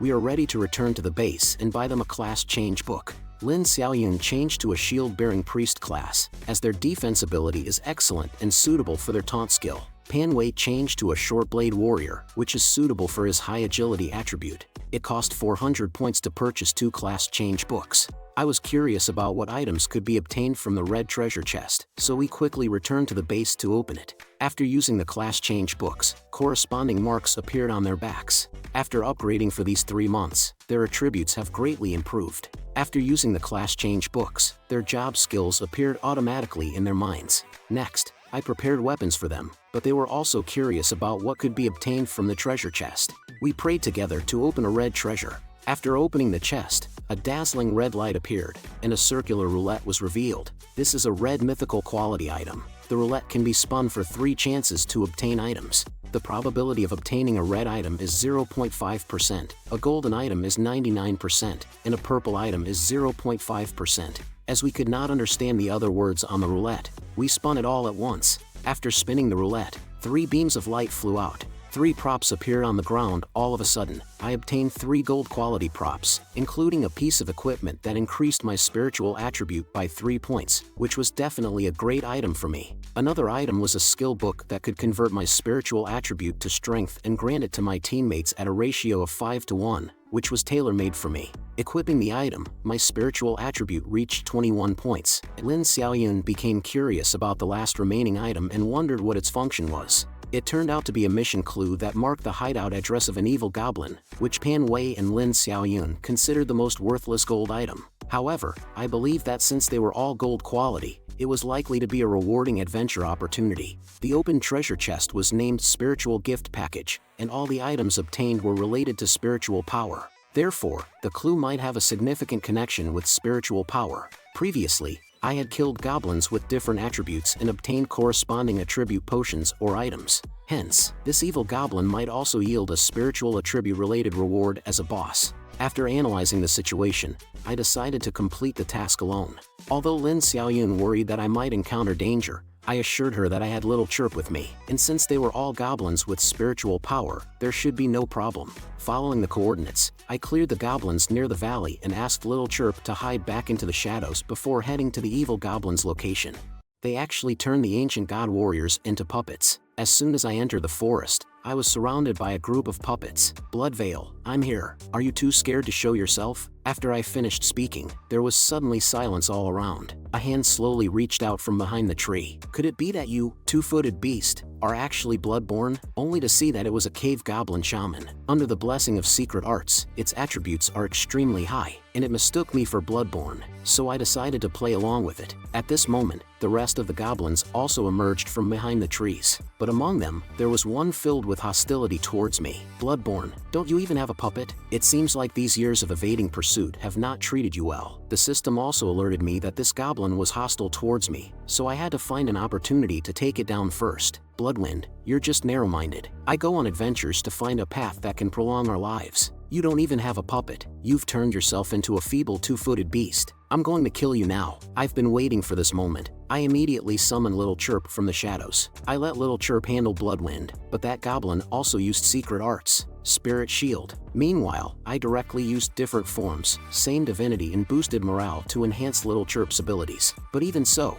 I couldn't kill him with a single blow. It seems that without a boss skill, I can't finish him off in one hit. At this point, Bloodveil became anxious. I told them that I came back to find a way out together, but they questioned why I inflicted such heavy injuries on Bloodwind. I didn't care and said, he hates me so much that he'll become obedient if he gets hurt a little. Bloodveil immediately said, if you don't explain yourself clearly, don't expect to leave the forest. I just explained that there's a secret method that can enhance the strength of puppet monsters. Upon hearing this, Bloodveil became very curious. Feeling that I might be useful, he immediately lifted the hostile state towards me. Then I used the different forms, same divinity skill to boost the attributes of the puppets. They discovered that their puppet's strength had indeed increased. They asked me in confusion why I could achieve the amplification effect that only the altar had. I simply said that this is one of my many years of research. As soon as Bloodveil heard it was one of my research projects, he was shocked and asked, what other research do you have? Seeing that they took the bait, I continued by mentioning the longevity secret technique, and questioned them. Do you have any problem with me dealing with this waste now? The two goblins remained silent at this point. Then they expressed that their lifespans were almost over, and that we could talk things out. I told them that we could only have a proper conversation if they had no intentions against me, and I pointed to the item on my head, asking, do you know what I have on my head? Looking at the crown on my head, Bloodveil was shocked and said,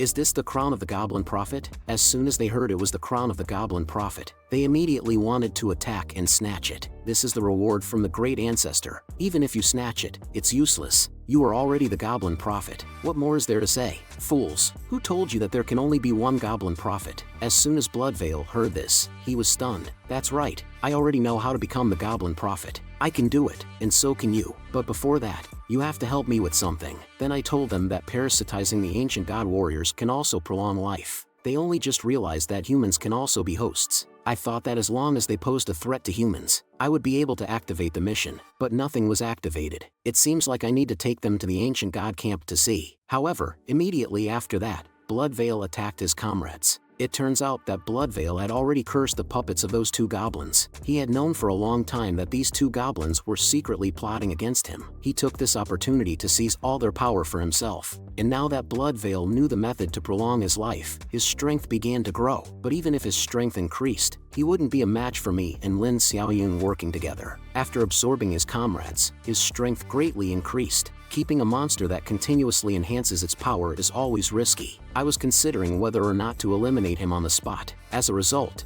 I received a system prompt that even if I fought Bloodveil with all my might, I wouldn't be his match. It seems that even with the help of Lin Xiaoyun and the others, we wouldn't be able to confront him. At this point, Bloodveil asked me what he needed to do. I told him that there are limits to the power of goblins. Bloodveil was well aware of this fact. I said that it was something I discovered when my lifespan was nearing its end. The prerequisite to becoming the Goblin Prophet is to become an ancient god warrior among the two-legged creatures. Upon hearing this method, Bloodveil became furious. Are you crazy? This is simply an insult to our goblin tribe. I would rather not do it if this is the method. Although he said this, I understood that he pursued power even at the expense of his own kind. It was just empty words. I told him that these ancient god warriors have mysterious ancient god protection, along with various magical items and skills. Even the forest goblins were wiped out. Upon hearing that the forest goblins were wiped out, Bloodveil was also shocked. Although individual forest goblins were not strong, they were numerous in quantity. I explained to him that it was because the ancient gods provide equipment to enhance the strength of the ancient god warriors, and there are also upgrade potions to break through limits. After completing a mission, I obtained the title and crown of the Goblin Prophet. I told him that as long as he continuously kills the savages of the tribe,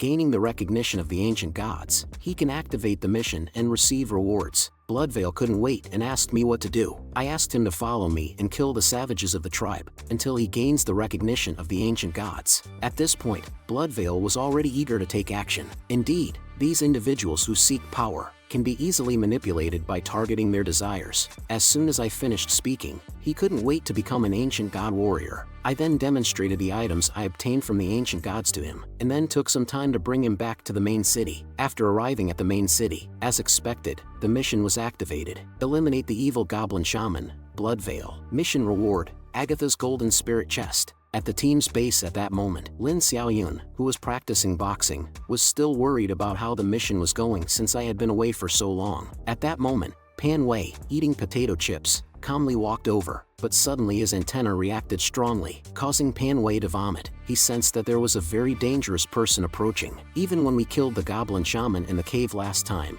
his reaction wasn't this intense. He felt that the thing was about to enter the base. Then, a person appeared outside the base. It turned out to be me, returning with Bloodveil, and Pan Wei's antenna pointed strongly in my direction. Lin Xiaoyun guessed that the person next to me was a dangerous individual. To show friendliness, I let Bloodveil go over and greet them. However, Bloodveil expressed that these two teammates were too weak. When Bloodveil approached, I shook my head towards Lin Xiaoyun and the others, signaling them not to act recklessly. At this point, Bloodveil introduced himself. I am a new member of the team. Lin Xiaoyun then introduced Pan Wei as our team leader. But when Bloodveil reached out to greet Pan Wei's antenna instantly had a strong reaction, and he directly vomited a rainbow onto Bloodveil. Seeing this, Lin Xiaoyun immediately apologized to Bloodveil, saying that Pan Wei must have eaten something bad. Then, I took Bloodveil to the bathhouse to take a shower. While Bloodveil was bathing, I explained to Lin Xiaoyun and the others what had happened. Bloodveil is very powerful, and we wouldn't be able to deal with him on our own. But since the ancient gods only issue tasks and don't personally intervene, it means that this is an opponent we are capable of handling. Suddenly,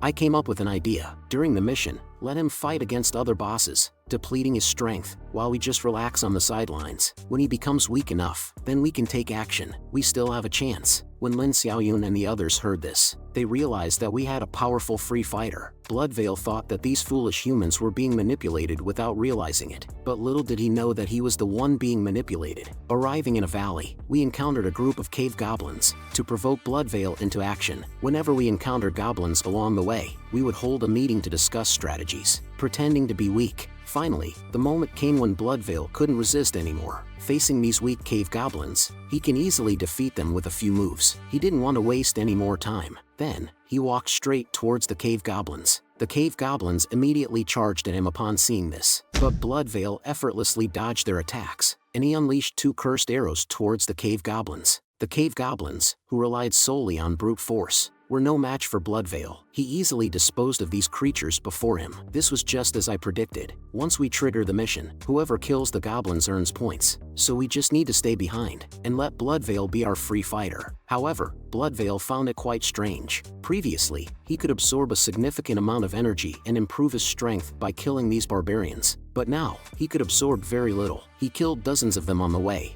but his strength didn't increase much. On the other hand, Pan Wei obtained a purple flying item. Then, they encountered an elite-level cave goblin. Bloodveil thought he could finally take a break, but before they even started fighting, Pan Wei and Lin Xiaoyun ran back in retreat, and I used the excuse that little Chirp's sister shouldn't show up casually to hide, leaving Bloodveil alone to face the elite-level cave goblin. At this critical moment, Bloodveil should have revealed his trump card, right? Indeed, with a furious roar, Bloodveil activated his blood transformation, and his power visibly surged at an incredible speed. He caught the cave goblin's hammer with one hand, then he pulverized the goblin's hammer using a powerful punch. At this point, Blood Veil awakened the state of soul possession, converting his spiritual attribute into power attribute. With a single punch, he defeated the elite-level cave goblin. Along the way, Pan Wei and Lin Xiaoyun obtained many equipment items, but Blood Veil remained empty-handed. At this point, Blood Veil also started to have some doubts. After fighting for so many days, why haven't I become an ancient god warrior yet? You know, it took me a long time to gain the favor of the ancient god. What's the rush for you? You've been secretly slacking off during this time, absorbing the blood energy of those barbarians. How can you accumulate enough merit like that? I'm doing this to increase my strength and make better contributions. Blood Veil also understood that I was using him, and he didn't trust me either. So, he has been secretly enhancing his strength. Based on my experience, the more dangerous the mission, the greater the chance of ancient god's approval. Listen to me. Blood Veil said that those goblins were too weak, and they didn't give him a chance to go all out. It seems I need to have Pan Wei find more dangerous bosses for him to challenge. Under Pan Wei's leadership,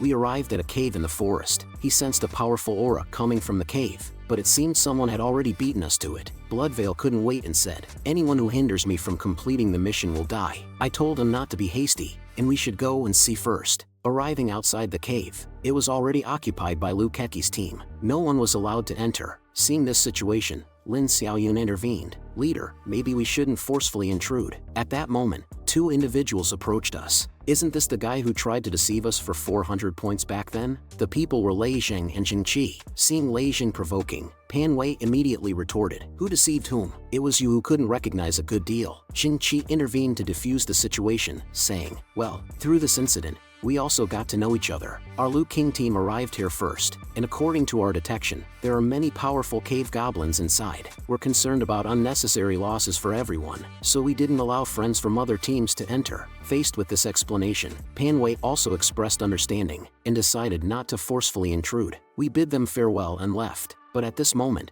I noticed that Blood Veil's expression was unusual. It seemed like he had sensed something inside the cave. I asked Pan Wei and Lin Xiaoyun to look around for any other trigger points. Meanwhile, I planned to have a separate conversation with Blood Veil. After separating from them, I asked Blood Veil if he had noticed something. Blood Veil wasn't willing to admit it. "Don't lie, it should be the thing we both know about inside." "Indeed, I can't deceive you. Your guess is correct. That mutated rock lizard should be in there." As expected, I managed to coax it out of him. I wonder if encountering the mutated rock lizard will trigger a mission. Back when we trained in the secrets of life magic together, we conducted various research by analyzing it. After we were driven away, the mutated rock lizard came under the control of those barbarians. Listening to him, it seems to be related to life magic. Blood Veil says that as long as we can snatch that rock lizard back, our knowledge of life magic will definitely advance further. But unfortunately, the passage is blocked by the two-legged creatures. How could these foolish two-legged creatures know the terrain as well as I do? Blood Veil led us through a secret passage, and sneakily entered the cave. We encountered no obstacles along the way and made it in smoothly. Suddenly, Pan Wei's hair stood on end. It seems that ahead is the location of that rock lizard. We squeezed through a crack in the wall, only to discover an unexpected hidden realm behind it. Not bad for a newcomer. You even knew about this secret passage. Seems like you understand the goblins' methods quite well. Faced with Pan Wei's sudden praise, Blood Veil said it was merely something observed during studying their behavior. However, after this question, Blood Veil became even more cautious about hiding his identity. I guess Blood Veil's mind is now full of thoughts on how to conceal his identity. And beneath the cave where we came out, there is a monster sealed by chains. That's the rock lizard Blood Veil mentioned. Moreover, there's a magic array set up by Blood Veil below, restricting that rock lizard. From the attribute panel, I learned that this is a monster with powerful life magic that can quickly heal its opponents. It seems like I've found a candidate for my second contracted magical beast. But after entering,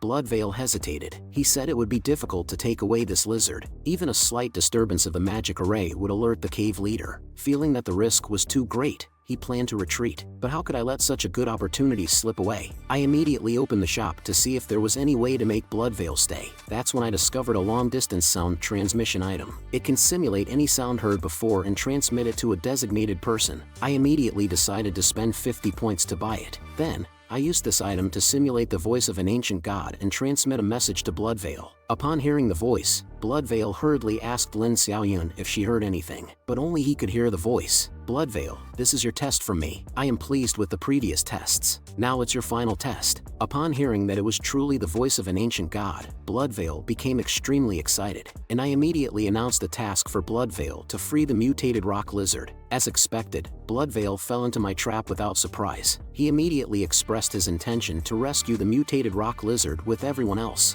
I signaled to Panwei with my eyes, and Panwei immediately understood and went up to support Bloodveil. At this moment, the rock lizard sensed someone approaching. How rare it is to have humans appear in this cave, not as food. We told her that we came to rescue her, but she remained in a hostile state. It seems that the hatred from her torment cannot be offset even by my soft Rice King talent. Andura, we've come to free you from captivity. We received a mission from the ancient god to save you. Free me? Is this another new experiment, tempting me with freedom, to observe the impact of my emotional fluctuations on magical extraction? Although it's effective, once is enough. You must be the new experimental subjects developed by the cave goblins, right? Filthy manipulators of life's power. All of you, perish. After saying that, she ordered a group of cave goblins to attack us. The rock lizard summoned numerous cave goblins, who immediately charged towards us without hesitation. Upon seeing this, Panwei and Lin Xiaoyun moved forward to intercept. Bloodveil, witnessing Panwei and Lin Xiaoyun being so proactive, wondered if they had pretended to be weak before as a test for him. However, upon seeing that the two of them struggled to handle just one goblin, Bloodveil instructed me to deal with the rock lizard, while he took care of the cave goblins. With a confident stride,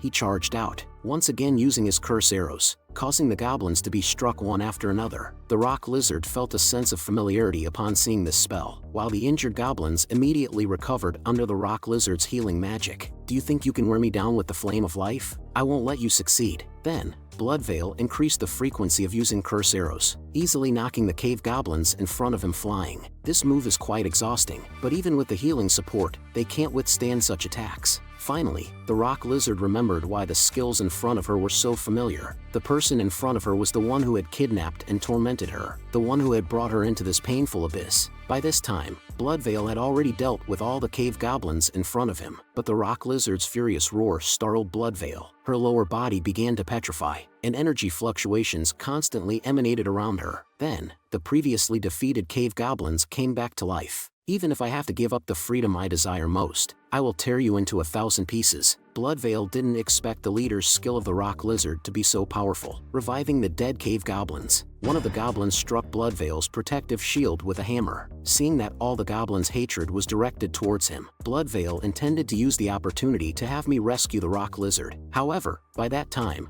I had already used a multi-person teleportation scroll and left with Lin Xiaoyun and Panwei. Bloodveil, from the beginning, I wanted to use you. Now, this place is most suitable as your burial ground. Realizing that he had been used, Bloodveil became infuriated. But by the time he tried to stop me, I had already teleported away. Bloodveil, I remember that name. Today, you will die. Bloodveil's anger reached its peak, and a powerful surge of energy burst forth from within him. Unexpectedly, he still had an ace up his sleeve, unleashing his bloodthirsty power. Suddenly, he roared, "You all must die." We teleported to another cave, and, guided by Panwei's senses, secretly made our way back to the location of the rock lizard. We planned to take advantage of the weakened state of both Bloodveil and the rock lizard, to eliminate Bloodveil discreetly. But at that moment, another person secretly infiltrated the cave. It turned out to be Si Ruyang. Using his earth tunneling ability to sneak in, he happened to spot us in the cave, noticing our hurried movements, so he quietly followed to find out what was going on. Meanwhile, Bloodveil was still entangled with the rock lizard, and to our surprise, this Bloodveil had hidden abilities, and could confront 3 cave goblins empowered by the rock lizard. Just then, another cave goblin appeared behind him. Upon seeing this, Bloodveil gritted his teeth and let out a furious cry. A powerful surge of energy burst forth from within him once again. Both Bloodveil and the rock lizard were injured. How do you possess such power? You have severed their connection with the magic circle, rendering my healing magic useless against them. How is this possible? The rock lizard's attributes were declining, growing weaker and weaker. Don't forget that I am also a shaman. If I hadn't been driven out of the tribe, I should have held the position of the great shaman. Magic is magic, and once you understand the principles, you can restrict its effects. Whether it's healing or enhancement, it has to be applied to the body. While I pierce through their bodies, I infused a portion of my life energy into theirs, creating a barrier of energy that hinders the connection of your magic. Although this almost depleted all my magic power, I can replenish it by draining you dry. You're going to die. I won't let you have your way. After all these years, you're still so disobedient. Before I drain you, how should I punish you? At that moment, the rock lizard clenched its fists, muttering some sort of incantation under its breath. But before Bloodveil could make a move, he suddenly felt his body out of control, and his vision began to fade.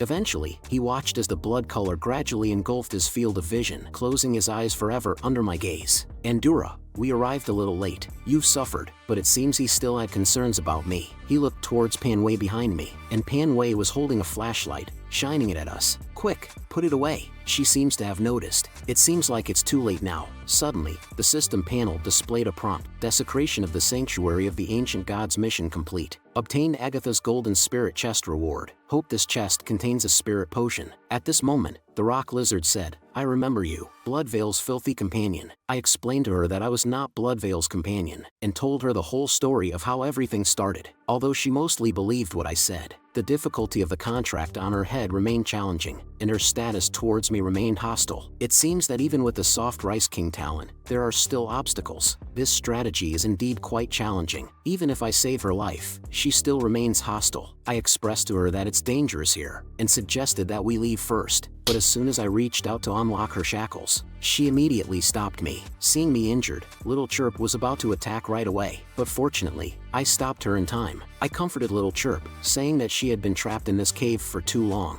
and her action was just a reflex, not her fault. However, at that moment, she suddenly grabbed my hand and used a healing spell on me. I thought her gesture meant a change of heart, but the difficulty indicator above her head still showed difficult, and the system also hinted that it was just an act she was putting on. If it weren't for the system panel prompt, I would have almost been fooled, but it truly is miraculous. The wounds she healed in the palms of my hands show no trace of injury. Our rock lizard clan's healing magic is naturally this miraculous. Seeing her acting skills, it seems we're going to have a showdown of acting. Such surging life force. You've endured a lot over these years, haven't you? I didn't expect her to be completely unaffected. She just let go of my hand directly. Lin Xiaoyun on the cliff saw that I seemed to be facing a difficult situation, and Panwei also said he would come down to help me. At that moment, I heard Lin Xiaoyun say, Lin Hao, we've spent enough time here. For the sake of caution, it's better to leave quickly. I also agreed that we should leave as soon as possible. After all, this is the goblins' territory, and it would be troublesome if they came back. So, I said to the rock lizard, since Miss Endura can't believe our good intentions, then there's nothing we can do, Miss Endura.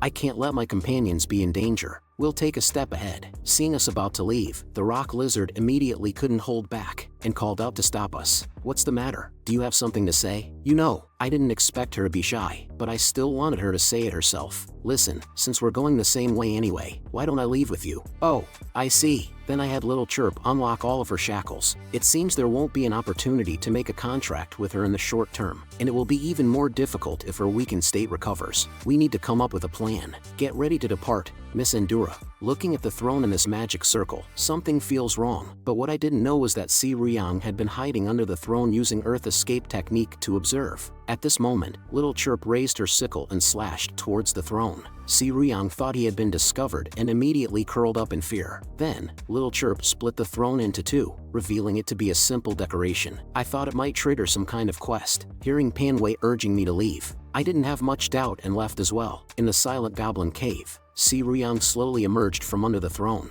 Little Chirp's strike just narrowly missed Si Ryang, leaving him still in shock. Although I still don't understand what just happened, one thing I can be sure of is that he must be a dangerous guy. Just then, Liu Keki's voice came through Si Ryang's earpiece. Si Ryang, what have you done? It's incredible. We just made a breakthrough at the goblin front in the cave that we've been struggling with. The goblins in the cave are retreating. Looks like they're in trouble. We'll take advantage of this and pursue them. Perhaps it was because I killed a group of cave goblins and disrupted some unknown magic circle. Si Ryang didn't expect that he would get lucky again this time. And at this moment, we had just left the cave with Rock Lizard. Rock Lizard, who had been trapped in the cave for a long time, hadn't seen sunlight for a while. Being touched by the warmth of the sun again, she couldn't help but shed tears, her expression of grievance. If someone who didn't know her saw her like this, they might genuinely feel sympathy, but with my talent in the game of life, I can easily see through her acting. She played the role so convincingly. If I hadn't been prepared, I might have been swayed too. What does she really want? If it's just for freedom, she could have just followed us out. Why go through the trouble of acting?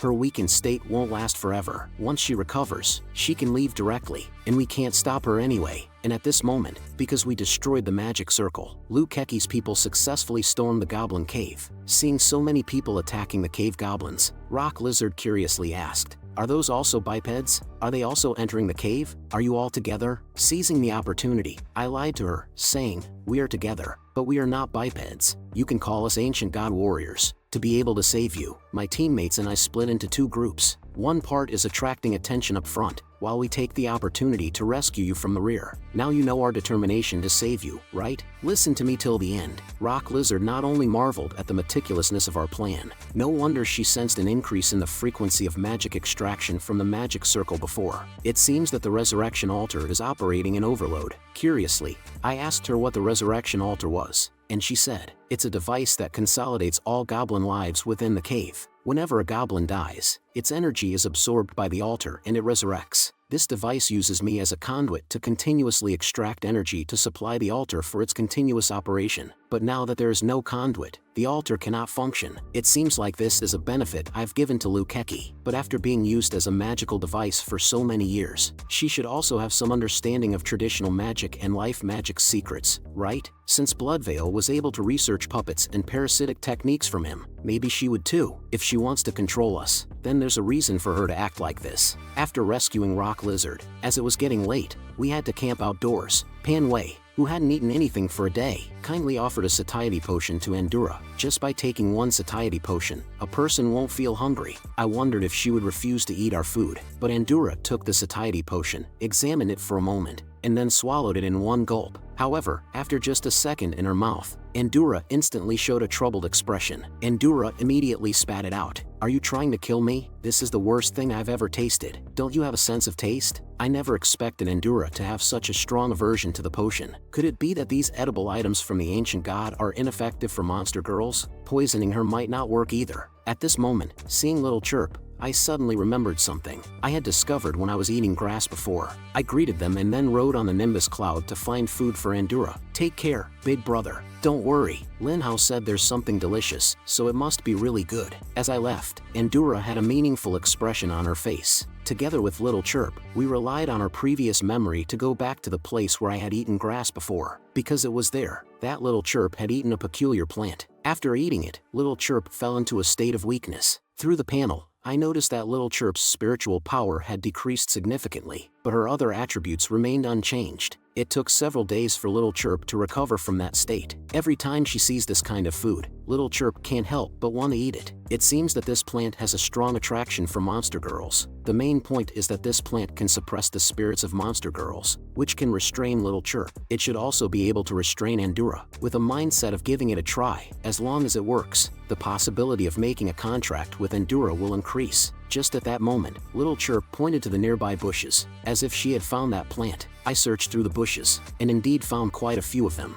I never expected there to be so many here. I immediately started collecting them, but when I turned around, I noticed that Little Chirp had taken the opportunity to eat some of these plants again, without me noticing. I immediately stopped her, saying, "Little Chirp, you shouldn't eat these. Even though they don't have a significant impact on you, it's still not good." After trying to persuade her for a while, Little Chirp agreed not to eat them anymore. After collecting for a while, I should have enough. Since we're out, let's go back to the city and open a treasure chest. Back at the base, I opened the spirit chest and indeed obtained a bottle of spirit potion. Now I can level up to level 2 in one go. After drinking the spirit potion, I smoothly maxed out my spirit attribute. Then I went to the potion area and bought a breakthrough potion and drank it. Finally, my level also reached level 2. Compared to the previous small improvements, this time I clearly felt that my mental vision became much clearer in an instant. With the bonuses from items and the base, my spiritual power attribute had reached 24. At this moment, the system suddenly unlocked a new skill for me, a passive skill called Monster Breeding Guidance. This skill prompts me on how to cultivate the monsters I have. avoiding wasting resources. Little Chirp's upgrade method is absorbing ancient spider relics. What exactly are these spider relics? Previously, when Little Chirp ate the Goblin Shaman's ornament, the panel also provided a similar hint. It seems like a direction for further consideration. But for now, the most important thing is to upgrade the contract magic for that Endura. After upgrading the contract magic from level 0, I bought a level 2 spirit training technique. It's about time to go back. Endura, who had been waiting for a long time, seemed to have started missing me. At this point, Lin Xiaoyun was very curious and asked Endura what she had been eating before. Endura replied, "A long time ago,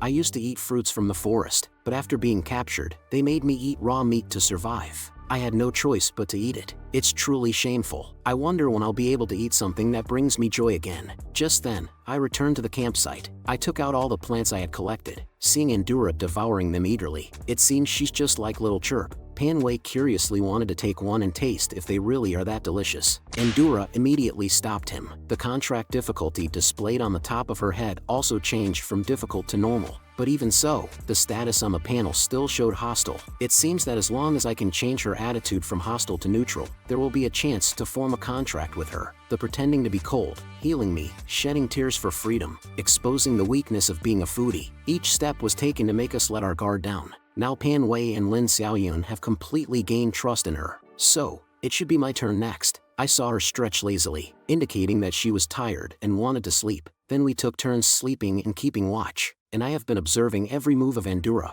observing her reactions while she sleeps. It's possible that she has developed post-traumatic stress disorder after suffering torment in the cave for so long. It's quite normal, but I'm not someone who sympathizes easily with pitiful people. I could hear her continuously muttering in her sleep, saying, "She's coming, she's coming." Her body began to convulse, followed by a loud scream that startled both Pan Wei and Lin Xiaoyun. She's having a nightmare. Seems like some very unpleasant memories. She's really good at acting. To be able to act like this even when her spirit is suppressed, truly worthy of being a level 2 monster girl. Helping others overcome their inner demons brings the hearts of both parties closer, leading to letting down one's guard. This is the opportunity that Endura wants. But human hearts are always mutual. In order to get close to our hearts, even Endura has to temporarily let go of her hostility towards us. And that's when I'll make my move. Immediately, I called Lin Xiaoyun and Pan Wei to discuss how to reduce her contract difficulty, so that I can increase my chances of successfully contracting with her. After a while, Endura woke up in a dazed state, and suddenly realized that everyone was gone.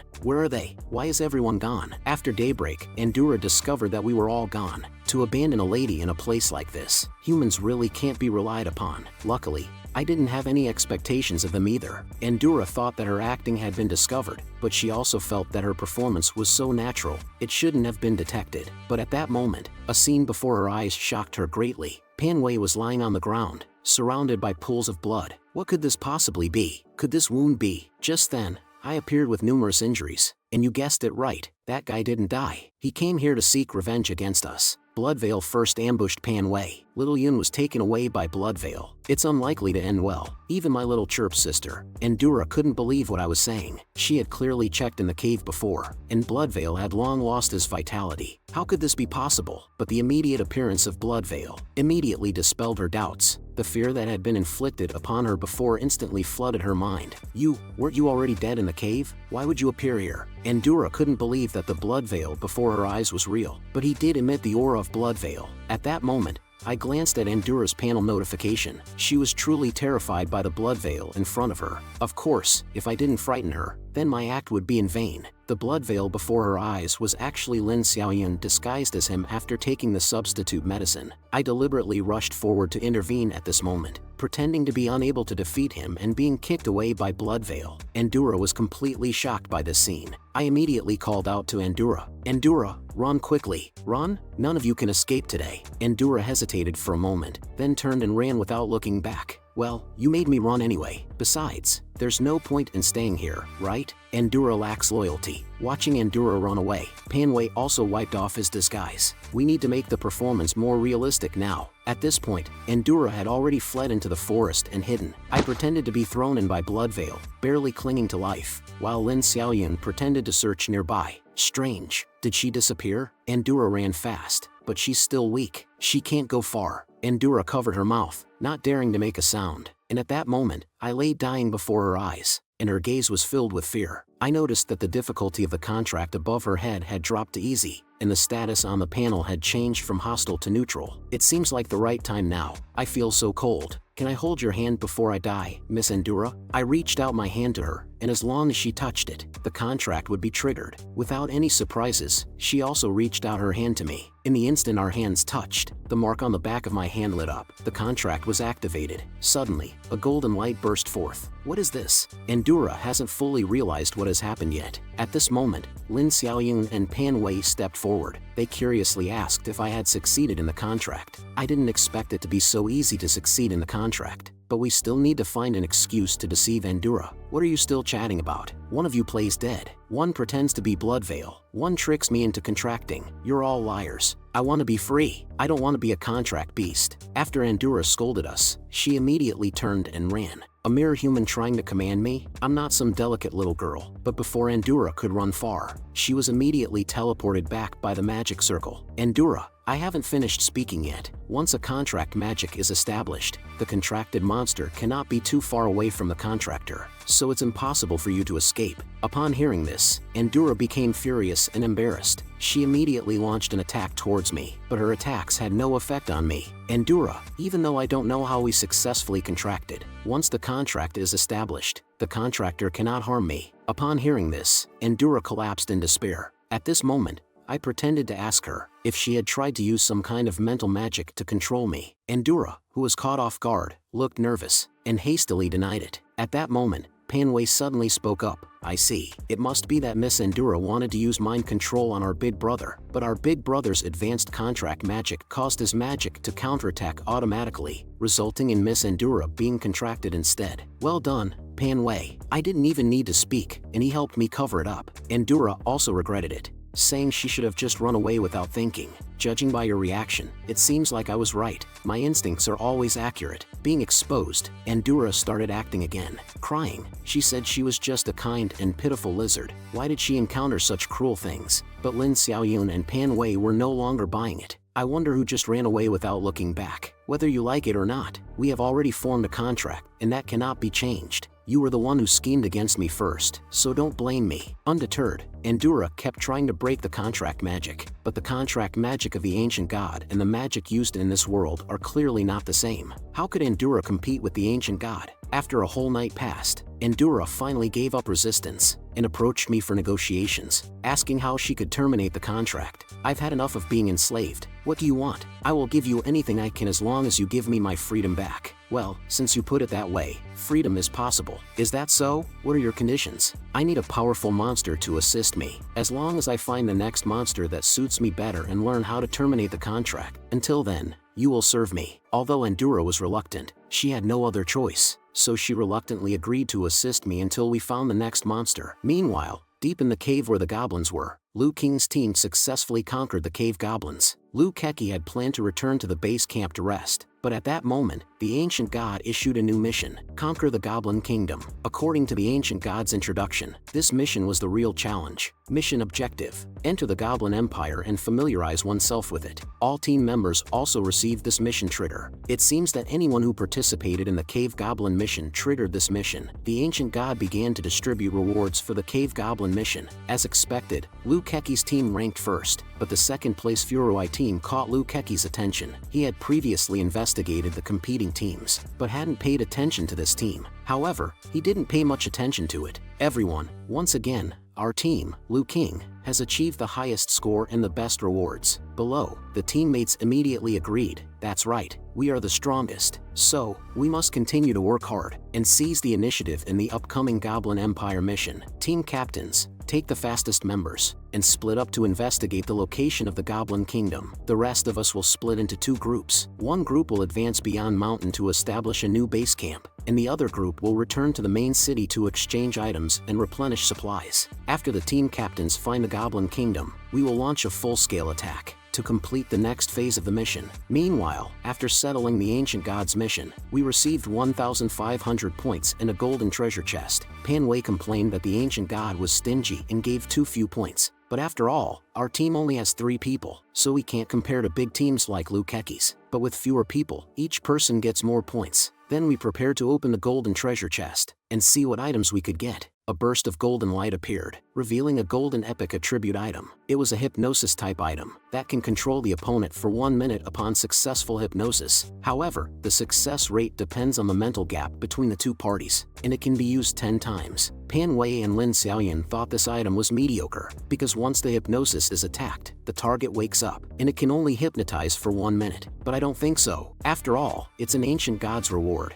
We just haven't found a suitable use for it yet. But now is not the time to study it. The upcoming new mission is more important. This mission doesn't mention any rewards, so entering the Goblin Kingdom should only be the beginning. The real big rewards will come with the subsequent activation tasks. However, Lin Xiaoyan also said that even though we have fewer people, we move faster. But Liu Keqi's team has more people, so they are likely to find the Goblin Kingdom faster than us. At this moment, Pan Wei reminded us that as a native inhabitant, Andura should know the exact location of the Goblin Kingdom, right? I also reminded Andura that as a contracted being, she can't lie to the contractor. With Andura's guidance, we quickly found the Goblin Kingdom. Unexpectedly, the Goblin Kingdom was much larger than we had imagined. At that moment, a new task was activated by the system. The first person to enter the Goblin Kingdom would receive a reward of 100 points. Thanks to Andura, we were the first to find the Goblin Kingdom. After finding the Goblin Empire, the sky had already darkened. We planned to rest and survey the surroundings. However, at that moment, I suddenly remembered something and asked Little Chirp to bring Andura out. Surprisingly, Andura was fast asleep.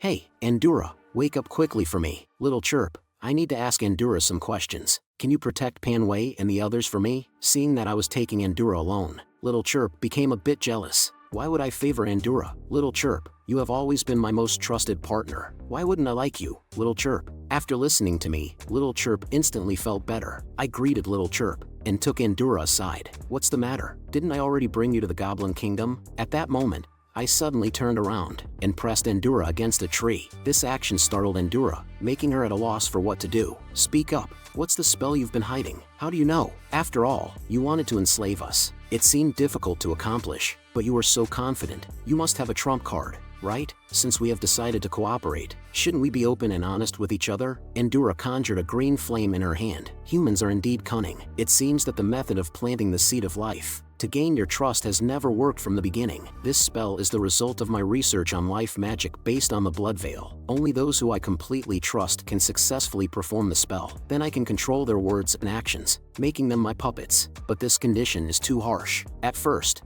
I wanted to play the victim to gain your trust, but who knew it would turn out like this? Listening to it, although this condition is a bit harsh, if successful, it would be very powerful. As long as there is trust and the use of the hypnotic incense, that 1 minute, the casting condition can be fully met. But since I have figured out all of her tricks, she has become even more wary of me. But making her fear me is also a good way to use her power. I thought I could rely on Soft Rice King to be effective, but now it seems that Soft Rice King won't work. I have to become a scum man. After surveying for these few days, I found that the Goblin Empire is heavily guarded. Even the walls are built like fortresses. The aerial guards are also formidable, with a strong defense. Such impressive defenses leave no opportunity for us to take advantage of. After observing for a while, the patrol guards hardly have any gaps in their patrols. It seems that entering from above is also impossible. Moreover, the attributes of the patrol guards are quite formidable, although their individual abilities seem average. A group of them together would be troublesome. Seeing Pan Wei and Lin Xiaoyun returning with worried expressions, it seems like everyone had similar results. I investigated 2 city gates, and the guards were very alert. There was no chance to take advantage of the situation. Moreover, among the races coming in and out, I didn't see any race other than goblins. My findings were similar to Little Yun's. I even explored the surrounding walls, but I don't know what construction technique they used. They are incredibly solid, with no possibility of entry. If it was just entering, it wouldn't be a difficult problem. We could use substitute pills to bluff our way through, but the problem is I only have 1 pill left. Only one of us can go in. After discussing with Lin Xiaoyun and the others, we finally decided that I would consume the last substitute pill and infiltrate the Goblin Kingdom. At the entrance to the Goblin Kingdom, there was a sea of people, each holding something and queuing to enter. This time, I chose to transform into the appearance of a cave scout goblin to enter. Unexpectedly, I easily blended in. At this moment, the system panel also displayed a prompt. Mission completed. Reward, 150 points. You are the first ancient god warrior to enter the Goblin Kingdom. Extra reward, 50 points. Suddenly, the villagers inside the kingdom became excited, muttering that the prince and the high priest were on a tour, and they must grab a good spot. Who are the prince and the high priest? At that moment, a guard pushed the crowded villagers back, revealing a goblin covered in armor from head to toe. His spiritual power reached an astonishing 31 points. The system panel indicated that he was a temple magic selected priest guard, possessing supportive magic. On the other side was a goblin wielding a giant axe, with a strength of 30. The system indicated that he was the prince's personal guard, and there was animosity between him and the priest goblin. Suddenly, the goblin guards on both sides blew their horns simultaneously, shouting the titles of their respective leaders. Two large sedan chairs slowly approached from the middle of the road, pulled by muscular goblins. However, the curtains of the sedan chairs blocked the view of the goblins inside, preventing me from using the information panel to detect them. But it seems that the internal affairs of this goblin kingdom are not very harmonious either. At this moment, the ancient god system popped up another system prompt: become the blade of goblin destruction. After completing the mission, rewards will be distributed based on the value of the caused turmoil. Then, suddenly, I felt a pair of eyes staring at me intently. The feeling of being watched sent chills down my spine. Could it be that I've been discovered? That momentary gaze was definitely not that simple. My substitute pill can deceive opponents below level 5. Could it be that this high priest's strength is already close to level 5? Just as I was about to leave here and reconsider, I was suddenly stopped by a goblin soldier blocking my path. He looked at me with disdain on his face, and threw me out, saying, "What kind of country bumpkin dares to come and witness the glory of the two highnesses? Cave goblins should stay in their caves." Little Chirp watched me being humiliated, and couldn't help herself, but I immediately reassured Little Chirp. After all, this is someone else's territory. It's better not to act impulsively. However, after we came out, Little Chirp was dissatisfied with Endura's actions of stopping her earlier. She raised her sickle and swung it at Endura. Endura kept dodging under the sickle, while continuously mocking Little Chirp. Endura's mockery fueled Little Chirp's hatred to the maximum. Without hesitation, Little Chirp unleashed her ultimate move. Oh, Little Chirp is really angry now, but facing Little Chirp's attack, Endura remained calm. He arrogantly taunted, "With your little sickle, what can you do even if you attack?" She waved her hand, and a magic circle appeared beneath her feet, activating her leader skill, Wisdom of the Earth Goddess. Barehanded, he managed to block Little Chirp's sickle, but before Little Chirp could feel happy, her wounds were instantly healed. Little Chirp, witnessing this scene, was shocked. The triumphant Endura taunted again, "Just average. If you don't use your leader skill, the speed at which you inflict damage on me won't even match my recovery speed." As soon as those words were spoken, Little Chirp's brain was engulfed by anger, and she immediately lost her rationality. She directly unleashed her leader skill, slashing towards Endura. Seeing this situation, I immediately realized things were not going well. Even Endura might not emerge unscathed from this skill. I immediately activated the power of the contract, and hurriedly made Little Chirp stop her actions. "Little Chirp, my sister, you can't use the leader skill on your comrades. Both you and Endura are my partners, and I would feel heartbroken if either of you got hurt. Endura has a bad temper and is petty. Don't bother with immature monster girls like her. Hey, if you're going to badmouth me, can you do it from a distance? I can hear you." However, after the battle between Little Chirp and Endura, I realized that Little Chirp's current abilities were lacking. She can barely cope with the monsters ahead, but the goblin soldiers in the Goblin Kingdom are at the 3rd level, and she'll have a hard time dealing with them. I remember the previous system prompt that the spider relic is a necessary condition for Little Chirp's upgrade. The monster breeding guidance also mentioned multiple promotion routes for Little Chirp. Little Chirp's main focus is on agility and strength, and normally, she can only choose one attribute for further improvement. However, I discovered another evolutionary route called the Power of Faith. To upgrade this Power of Faith, it requires collecting faith and condensing it into the spider relic for breakthrough. Curiosity got the better of me, and I clicked on the method to gather the Power of Faith. It turns out that the Power of Faith needs to be materialized through a magic circle, and then transferred into Little Chirp through a medium. Among us, Endura is the only one who knows magic. Now there are many things that need to be done in the Goblin King City, and Little Chirp's upgrade can no longer be delayed. As for this Power of Faith, I do have a method. If it succeeds, Little Chirp's upgrade will no longer be a problem, and we might even be able to bring Pan Wei and Lin Xiaoyun into the Goblin Kingdom. I explained this idea to them. In the Goblin Kingdom, there are 2 factions, royalty and theocracy, and these 2 factions are at odds with each other. However, we can enter the game as a 3rd sect. If they are united internally, it would be difficult for us to intervene, but since they are wary of each other, we have room to maneuver. After much consideration, I finally decided to manifest it externally as the belief of Little Chirp. The true core of the sect revolves around Endura,